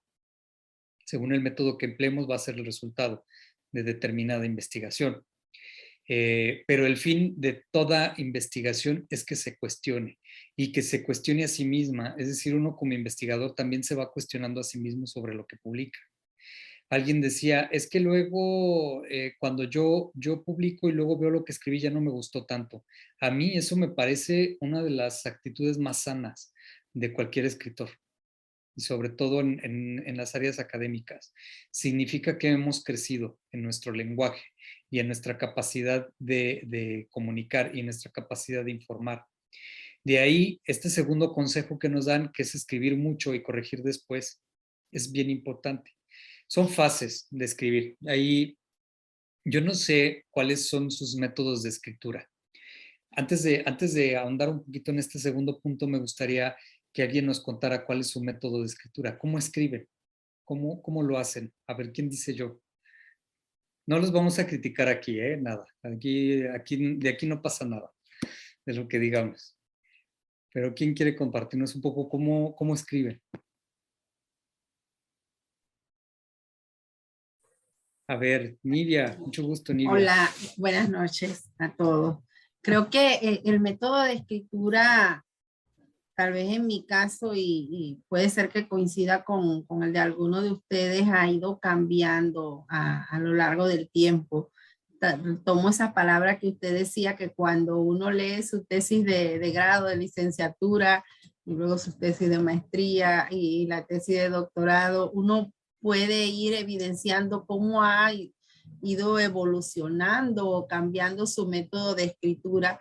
Y de igual manera, ya después de eso, cuando ha tenido uno la oportunidad de redactar algo y en esa revisión bibliográfica y tomando como ejemplo, de acuerdo al área de especialidad, ya al fin y al cabo, lejos de la rigurosidad de la tercera persona, de manera impersonal, lo que ahora uno busca es llegar al lector en un lenguaje sencillo, sin obviar la parte técnica de la especialidad. Más que nada ahora es contar una historia, ya llamar la atención, promover que se quiera seguir leyendo lo que uno escribió. Entonces, de lo rígido que nos encasillaron en algún momento de esas escrituras de los trabajos de grado, a lo que uno quiere comunicar en esta etapa, pues en mi caso se ha ido evolucionando y se ha convertido en una práctica menos rígida. Sí, eso que dices, Nidia, es muy importante, pero hay que entender que son dos cosas distintas de escritura. Y muchas veces ahí es donde mucha gente se confunde. El artículo académico, el artículo científico, no va dirigido a un público en general, no va dirigido ahí. Y eso lo tenemos que tener claro, va para un público especializado, para pares, gente que conoce de la disciplina. Es cierto lo que tú dices y es bien válido, porque cada vez más hay a nivel mundial hay mayor exigencia para que los científicos no solo escriban bien sus artículos académicos, sino que además sean capaces de divulgar su conocimiento. Divulgar es acercar a ese gran público ese conocimiento, pero ese es otro ejercicio que hay que saber hacer y es igual de complejo y es igual de interesante. Pero no es el campo del artículo académico, no necesariamente. A lo mejor habrá publicaciones que lo pidan y habrá publicaciones que les moleste. Yo soy, como les he dicho ya varias veces, soy divulgador del conocimiento y gran parte de mi desarrollo profesional ha sido a través de la divulgación. Me es muy difícil escribir un artículo académico que no tenga una cierta intención divulgativa. Y me ha pasado cuando me regresan los dictámenes que no falta, de verdad no falta un dictaminador que te pone que eso no es válido porque es un artículo divulgativo y les molesta.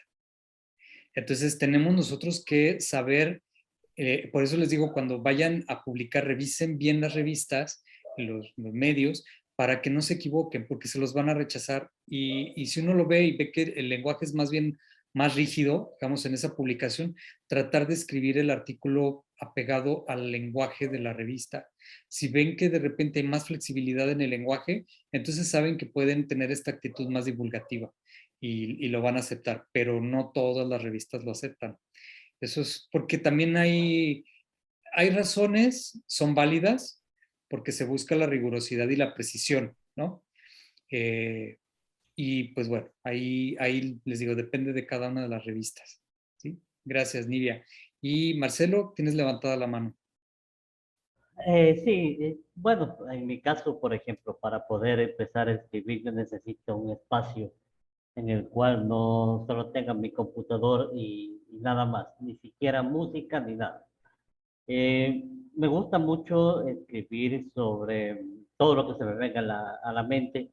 Hago una lluvia de ideas, a veces paráfrasis de textos y luego empiezo a ordenarlas. Las ordeno, una vez que las ordeno, ya tengo algo ahí preparado y luego sí, ya les pongo, les enmarco en en un método, ¿no? Entonces, yo comienzo con de esa forma, pero para eso ya han pasado por lo menos unas 2 semanas. Muy bien. Requiere su tiempo escribir estos Sí. textos. Toma tiempo, bastante tiempo. Ahorita vamos para allá, en cómo escribir. Antes quiero darle la palabra a Facundo, que quieres preguntar algo, ¿no, Facundo? Sí, doctor, sabe que tengo una duda al respecto del trabajo de investigación. El producto del trabajo de investigación, muchas veces yo lo tengo entendido, pero hay comentarios también que se han hecho eso y discusiones también. Es el aporte de conocimiento. Algunos trabajos de investigación, más o menos creo que son trabajos académicos, pero es trabajo de investigación como tesis, por ejemplo, es para aporte de conocimiento. Pero no es tanto para resolver problemas, porque en realidad se hace trabajo de investigación para resolver problemas, porque se parte de identificación de problemas, planteamiento de problemas y al final solución de problemas, ¿no? Entonces, ¿en qué se diferencia estos dos, no? Porque uno es aporte de conocimientos, dice, y otro solución de problemas. No sé si nos podría aclarar esto un poco. Sí, sí. Cuando estamos hablando de solución de problemas, estamos hablando de solución de problemas cognitivos, es decir, de conocimiento. Y se plantea una pregunta, generalmente cualquier investigación parte de una pregunta de investigación, la cual es contestada de manera supuesta y esa respuesta es lo que nosotros conocemos como hipótesis. Pero la hipótesis no es algo que sepamos con certeza, es algo que nosotros estamos adelantando, pero que vamos a demostrar a lo largo de la investigación. Y esto no importa cualquier área de conocimiento que estemos hablando, así es, ¿no? Entonces, cuando hablamos de problemas en la investigación, estamos hablando de problemas cognitivos, es decir, me planteo una pregunta cuya respuesta va a aportar un conocimiento nuevo, aunque sea chiquito, pero va a aportar un conocimiento nuevo al área de campo en la que yo estoy trabajando. Por eso la pregunta de investigación se espera que sea una pregunta original, una pregunta que no se haya planteado nadie antes. Digo, no tienen que ser grandes preguntas. De hecho, los artículos académicos, ojo, que generalmente se plantean preguntas o problemas de investigación chiquitos, cortitos, sencillos, digamos. Pueden ser complejos, pero no que se puedan responder en 20 cuartillas, porque tampoco hay mucho espacio, ¿no? De repente parece que 20 cuartillas es mucho, pero cuando se trata de exponer y de argumentar una idea y dar los resultados de una investigación, puede llegar a ser poco espacio y entonces hay que ser también muy sintéticos, ¿no?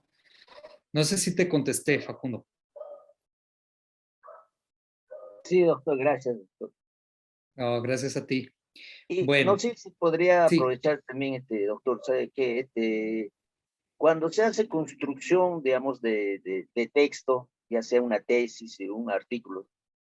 Muchas veces se trabaja con citación de autores, ¿no?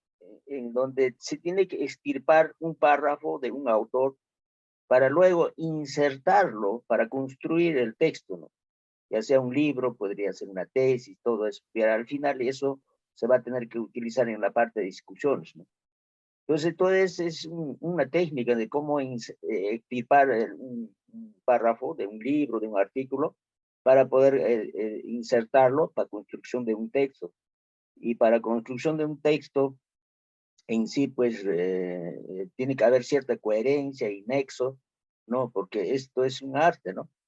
Entonces, muchas veces eso se tiene que hacer en artículo, tal vez no tanto así, porque al final vamos a tener que discutir, porque no hay el marco teórico, ¿no? No refleja el marco teórico, pero sí discusiones, ¿no? Entonces va a tener que discutir con los autores. Tal Así vez es. nos podría aclarar un poquito más sobre esto. Bueno, pues primera, la recomendación es que revisen normas de citado. Hay que aprender a revisar las normas de citado. Cada publicación tiene sus propias normas de citado, se apega a algunas de las más comunes, ¿no? Eso es bien importante. Ahí, digamos, la norma de citado nos va a decir cómo introducir estos textos. Hay muchas maneras. Puede ser como una cita directa, textual, y entonces hay que poner la referencia precisa de donde salió esa cita, o podemos hacer una paráfrasis de una idea como dialogada, digamos, con lo que estamos nosotros diciendo, que no es textual, pero sí conviene decir la referencia de donde sale, porque si no estamos plagiando. Y eso va a ser una de las cosas que vamos a ver la siguiente sesión. Vamos a hablar de errores comunes o cómo no caer en plagios involuntarios, ¿no? En no equivocarnos, porque sí suele ser todo un tema. Pero es normalmente de esas dos maneras como se suelen meter esas ideas, Facundo. ¿Y para qué sirve? Pues sirve para fundamentar lo que estamos diciendo, para dialogar con otros autores. Puede ser fundamentar la idea lo que yo estoy planteando, o para proponer una cosa distinta a lo que plantea un autor, para contradecirlo, ¿no? Si, bueno, tal autor dijo esto, yo pienso lo contrario, por ejemplo. O yo digo esto, tal autor piensa similar a mí. Y eso ayuda, digamos, a que la idea no parezca, decimos vulgarmente acá, sacada de la manga, sino que realmente estamos dialogando con aquellos que han planteado las bases teóricas del conocimiento en la disciplina en la que yo estoy trabajando, ¿sí? Fátima, tienes la mano levantada, ¿verdad? Sí, allí en cuanto a la extensión del artículo, veo que no puedo decir ni siquiera que es moda, pero algunas de las revistas que conozco cada vez están haciendo como más exigentes, tal vez podemos decir, en la capacidad o en la competencia de lo que es la síntesis. Y veo muy pocas que te dan la libertad de que sean 15, 20 páginas, o sea, te están pidiendo realmente resumir una investigación en 8, máximo 10 páginas o 10 cuartillas, como se ha mencionado. Entonces, eso como que pone pues a un nivel de mayor exigencia el hecho del manejo de lo que se quiere comunicar. Sí, es una cosa bien complicada. Y miren, eso se relaciona, gracias Fátima, con el punto 2 que está ahí resaltado en verde, que es un consejo: escribir mucho y corregir después. A veces esto tiene que ver sobre todo cuando no sabemos cómo empezar. No sé si les pasa, pero es muy frecuente, que no sabemos ni por dónde empezar. Pues empezar, yo diría empezar por empezar. Empezar por escribir, escribir, escribir, y después ordenamos y corregimos. Y también yo digo que en una primera fase de escritura no preocuparse por la extensión del texto, que pueden salir 50 páginas, que de repente hay gente que es bastante hábil para escribir y escribe mucho, pero después sí ir desarrollando no solo la capacidad de síntesis, sino la humildad, porque ahí uno tiene que aprender a renunciar a lo que escribe y aprender a cortar. Hay por ahí un autor que dice, pues ya cuando escribiste un texto, ahora quítale la mitad, y después de que lloraste por la mitad que le quitaste, quítale la otra mitad. Eso es más o menos un poco lo que nos están pidiendo ahora este tipo de revistas que tú dices, Fátima. Pues depende de la publicación. Ahora sí que cada publicación pone sus reglas. Yo les digo, antes de empezar a escribir un texto, como regla, como hábito, revisen bien las condiciones que pide cada publicación, tampoco para que no trabajen de más o que no trabajen de menos, porque uno luego se confía que todas las revistas son de 15 a 20 páginas y luego resulta que piden textos más grandes y uno no se había dado cuenta. La trampa es, por ejemplo, para los que no, como yo, que no estamos acostumbrados a trabajar con cantidad de palabras. Por eso no pude contestarle cuántas palabras tiene una cuartilla, porque yo normalmente lo mido con las páginas, en la dimensión de que les dije, ¿no? El tipo de letra, el tamaño de letra y el interlineado. Pero cuando nos piden cantidad de palabras, luego los que estamos acostumbrados a hacerlo como yo, que en México es muy común así, no sabemos cuántas palabras son y luego resulta que son más páginas de las que uno cree, o menos. Entonces, pues hay que aprender a ser flexibles. Mi consejo es ese. Y hay otra cosa bien importante en el proceso de escritura de los artículos académicos. Los artículos académicos difícilmente los vamos a escribir en la noche para que estén listos al día siguiente. Difícilmente eso va a ser un buen resultado. Eso no va a pasar. Necesitan su tiempo, necesitan su tiempo. Lo ideal es que aprendamos a escribir un artículo académico poquito todos los días. Ese es un consejo. Aunque sea unos minutos todos los días. ¿Por qué? Porque las ideas necesitan irse desarrollando y necesitamos estar en contacto directo con el tema que estamos investigando, pero también necesitamos que las ideas vayan evolucionando en nuestra cabeza. Entonces, si yo escribo todos los días un poco, en ese escribir todos los días un poco, me voy a quedar con una idea que el resto del día voy a estar pensando y va a estar rondando en mi cabeza. Y al día siguiente que vuelva a escribir, yo ya evolucioné esa idea un poco. Es un proceso. Sí, y se nota un montón, sobre todo en las tesis cuando las entregan de última hora, porque no hay ese proceso. Ese proceso está en los textos escritos, cuando es un trabajo académico. Y entonces la recomendación es escribir todos los días un poco, parar, dejar que el texto, yo lo digo así, es mi término, que el texto respire. En realidad el que respire es uno, el texto no. Pero yo digo que el texto respire, que incluso hasta se me olvide y luego después regresar a él. Nos dice este autor, para corregir hay que esperar el tiempo suficiente para que el texto le produzca cierta extrañeza. Y esa se da por el olvido que aparece de forma natural. Si no lo hace así, al releerlo puede tener la sensación de que todo está bien y de que no hay nada raro. Es decir, si nosotros escribimos y luego mandamos sin revisar ni nada, nos va a parecer a simple vista que está muy bien. Pasa mucho, una de mis formas de escribir es en la noche. Suelo escribir bastante en la noche. Y en la mañana cuando me levanto y lo veo, digo, ¿quién escribió esto? ¿A poco fui yo? Porque hay cosas, y me va pasado de las dos maneras. Una que digo, wow, esta noche estaba, pero inspiradísimo. Las musas llegaron y he escrito lo mejor de lo mejor que he escrito en mi vida. Y otras veces me ha pasado que digo, espero que nadie más lea esto y lo borro, ¿no? Pues porque el texto de repente con esa distancia nos genera justamente esa extrañeza. Es como si lo hubiera escrito otra persona y es como si le revisáramos el texto a otra persona.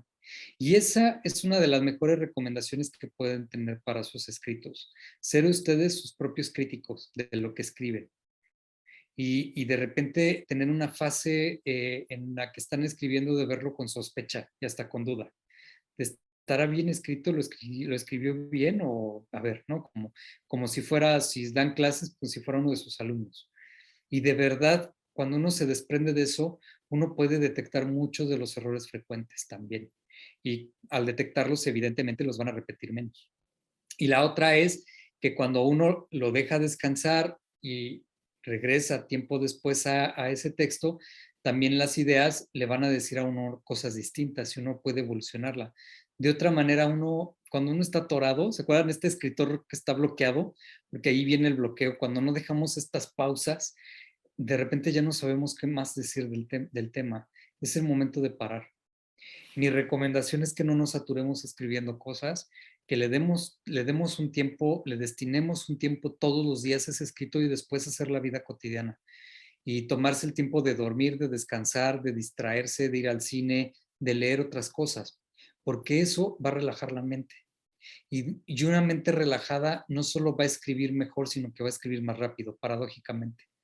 Vamos a escribir más rápido, vamos a escribir mejor. Entonces, un consejo es ese. Dense ese tiempo. Tomen ese tiempo para escribir. Dices, Facundo, ¿los escritos deben ser revisados o leídos por otros? Sí, por supuesto. Es lo ideal. Pero uno tiene que darle a revisar o a leer el texto, pues cuando uno ya tenga un texto más o menos con cierta forma, ¿no? Yo estoy hablando del proceso en el que le estamos dando forma. Generalmente los textos académicos requieren muchas revisiones, muchas manos ahí, muchos ojos puestos en un texto. No, bueno, una revista seria no se publica la primera. Por ejemplo, la revista que nosotros editamos acá, Investigación Teatral, para que se den una idea de la cantidad de revisiones que tiene de parte nuestra.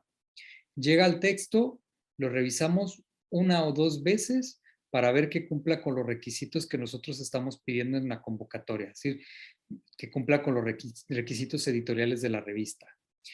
Luego, ese texto, si sí pasa, se lo pasamos a 2 dictaminadores, que es un dictamen ciego, es decir, no saben quién es el autor y el autor no sabe quiénes son los dictaminadores. Si no cumplía los requisitos, se lo regresamos al autor y tiene que volverlo a trabajar y revisar de acuerdo a nuestro criterio como editores y nos lo vuelve a mandar, lo volvemos a revisar y hasta que nosotros no creemos que tiene ya y cumple esos requisitos, entonces que lo pasamos con los dictaminadores. Una vez que pasa con los dictaminadores, ahí depende del dictamen.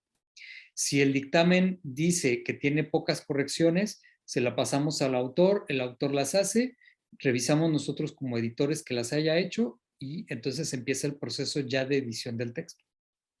Si el texto tiene muchas correcciones, entonces se las damos igual al autor, pero el autor lo tiene que pasar, nosotros como editores lo volvemos a revisar, cuando nosotros creemos que ya hizo las correcciones o no, si no las ha hecho se las volvemos a regresar, pero cuando ya creemos que hizo las correcciones, se lo volvemos a regresar a los dictaminadores para que den su visto bueno para que ese texto se publique. Fíjense nada más la cantidad de revisiones que ya llevamos y todavía no entra el proceso de edición.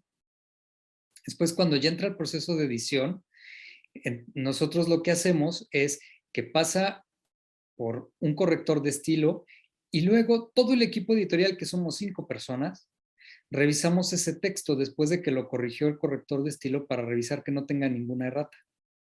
Después de eso pasa a diseño. Ya una vez que la revisó la diseñadora, lo monta en la página, hace un PDF y entonces nos manda en PDF y volvemos a revisar todo el equipo editorial, somos 5 personas, ese PDF para estar seguros todavía que no tiene ningún error. Miren la cantidad de revisiones para un artículo. ¿Las contaron? Son como unas 15, 20 más o menos. Por supuesto que estamos esperando que el autor, antes de que mande ese texto, lo haya revisado otras tantas. Entonces, se requieren muchas revisiones para que un artículo sea publicado. Dices, Facundo, error de fondo y de forma. ¿Puedes explicarnos más a qué te refieres? Sí, doctor. Hay veces las observaciones, muchas veces son de fondo, dice, ¿no? Hay observaciones de fondo y también hay observaciones de forma. Entonces, no sé si nos podrías aclarar, doctor, eso. Sí. ¿Cuándo es de forma y cuándo es de fondo?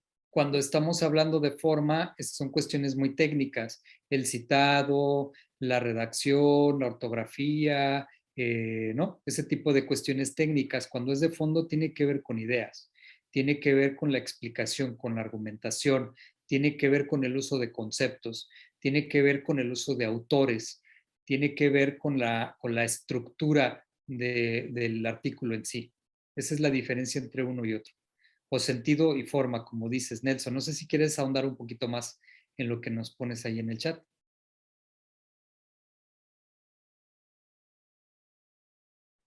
No, no, señor, exactamente tal como usted lo explica, está perfecto. Muchas gracias. Muchas gracias, Nelson. Y bueno, vamos ya acabando la sesión del día de hoy. Los 2 últimos consejos. Dice esta autora, aquí la tienen a ella, a Jacqueline, dice consejos al investigador, guía práctica para hacer una tesis. Ella dice, es tentador jugar a ser grandes escritores, pero eso es mejor dejarlo para quienes ya tienen más experiencia. Es preferible ser prácticos y recurrir a un estilo más austero, no pobre, no confundirlo. ¿Qué quiere decir ella? Que a veces nosotros tenemos una gran pretensión con respecto a lo que queremos escribir y queremos ser Shakespeare, queremos ser, no sé, Foucault, ¿no? Y esas pretensiones generalmente nos hacen mucho daño a la hora de escribir. Seamos más humildes, seamos más prácticos y tratemos de comunicar de manera sencilla, clara, humilde los hallazgos de nuestra investigación. Y eso nos va a quitar un montón de problemas. Dice no pobre, significa no falto de referencias, no falto de diálogo con otros autores, no falto de argumentación, porque eso tiene que estar en un artículo académico, es muy importante.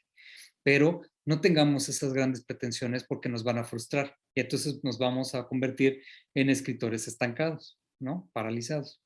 Y dice ella misma, aquellas redacciones confusas, con exceso de citas textuales o que se dejan llevar demasiado por la forma que redacta alguno de los autores consultados, que cambian el tiempo verbal y de persona en forma constante, que repiten hasta el cansancio la misma idea o que caen en contradicciones sin haberlo advertido, no son sino reflejo de que su autor no tiene muy claro lo que está escribiendo. Cuando vemos un texto así, es que generalmente no estaba claro y también eso tiene que ver pues con que la investigación previa al artículo tampoco estaba clara. No hay una investigación clara y hecha, no hay un método claro, ni preciso, ni objetivos, ni hipótesis claras previas a la redacción del artículo. Entonces hay que tener eso claro antes de empezar a redactar el artículo. Y pues así es como nosotros nos vamos dando idea de cómo escribir un artículo académico. Bueno, nos quedan 3 minutos. No sé si alguien quiere comentar algo más. Sí, a mí me gustaría preguntar precisamente cuánto es lo pertinente, cuántas veces es necesario o, digamos, valdría la pena citar a un autor de esos autores que uno encuentra en su trabajo de investigación que son una pieza fundamental, pero muchas veces termino no citándolo 3, 4, 5 veces, entonces no sé qué tan contraproducente puede ser. Quisiera preguntar. Sí, pues mira, eso no existe una rigidez con respecto a la cantidad de veces que puedas citar a un autor. También va a depender de la importancia del autor para la reflexión. Si es un autor, por ejemplo, estás haciendo un trabajo sobre el concepto del ser en Heidegger, bueno, pues por supuesto Heidegger va a estar multicitado en ese artículo, ¿no? Ahí más bien sí va a depender mucho de la finalidad del texto, la cantidad de citas que se hagan. La recomendación es que traten de poner la menor cantidad de citas textuales en el artículo y que tengan más interpretación y paráfrasis en el texto, más reflexión y paráfrasis. Paráfrasis es decir con mis propias palabras lo que dice tal autor, porque es también eso lo que va a ir haciendo que se vea nuestra propia voz, nuestras propias conclusiones, nuestras propias ideas. Pero ojo, no se confundan, paráfrasis no significa plagiar si nosotros decimos que estamos haciendo esa paráfrasis de ese autor. Como dice Foucault, y lo citamos, ¿no? ¿no? Esa es una forma de poder dialogar con los autores y que el texto se lea fluido. Muchas veces hay textos que llegan así, que ni siquiera tienen un párrafo completo y tienen citas textuales de 15, 20 páginas. No sé si los han visto. Y luego dicen 2 líneas y luego otra cita textual grande de otro autor y así se la llevan. Pues ese es un texto que no está bien escrito. ¿Sí? Bueno, ya para terminar, les he puesto ahí en el chat una liga que me gustaría que leyeran. Es una charla sobre qué es escribir. Y idealmente, si pueden, si quieren, escriban un poco sobre una reflexión de una media cuartilla sobre qué es escribir. Y si pueden, les voy a dar aquí un correo para que lo tengan. Y si pueden, quien lo desee, pues mándenmelo ese correo. Bueno, me va a servir mucho para la dinámica de la próxima sesión. La próxima sesión vamos a hablar de la estructura del artículo académico, vamos a hablar de los errores comunes en la redacción de textos académicos y vamos a hablar también de los errores comunes al citar o cómo caer en en plagios involuntarios. ¿Sí? Y pues bueno, no sé si alguien tenga alguna pregunta, comentario antes de que acabemos la sesión el día de hoy.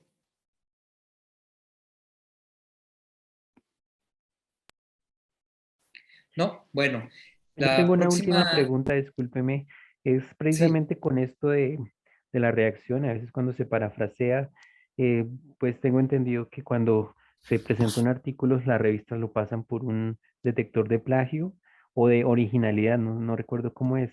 Entonces, sí, cuando uno parafrasea, pues normalmente lo que se hace es que uno tiende a decir con sus propias palabras la idea de otro autor, ¿sí? En ese caso, digamos, ese nivel de análisis que se le hace está más enfocado al parafraseo o a lo que es a la citación textual. pues a las dos cosas, ¿eh? Son sistemas bien avanzados. Nosotros pasamos los textos por ese tipo de sistemas y son las dos cosas. Y ahí lo que te refleja es, por ejemplo, ahí quizás se relaciona mucho con esto que decían, cuántas veces deberíamos de citar a un autor. Por ejemplo, si para este sistema le aparece Heidegger en un 80% del texto, por supuesto que es un artículo que no va a pasar. No va a pasar porque nosotros deberíamos de tener más autores y más ideas propias, porque es un artículo propio. Entonces, sí se trata como de que un alto porcentaje del artículo pues tenga ideas propias, ¿no? Sí lo hacen. Bueno, pues William, muchas gracias. María Arlinda, muchas gracias. Gracias también a ustedes. Espero no haberlos aburrido demasiado, que les haya servido la sesión. Se aceptan comentarios, me pueden poner comentarios en el correo que les puse, ahí en el chat. Y pues nos vemos la próxima semana. Y pues nada, espero que tengan una excelente semana.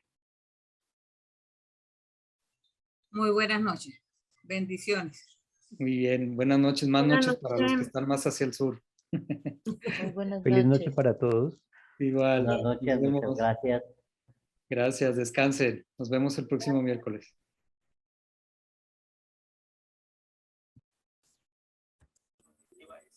Buenas noches, compañeros. Ah. Efectos de los factores ambientales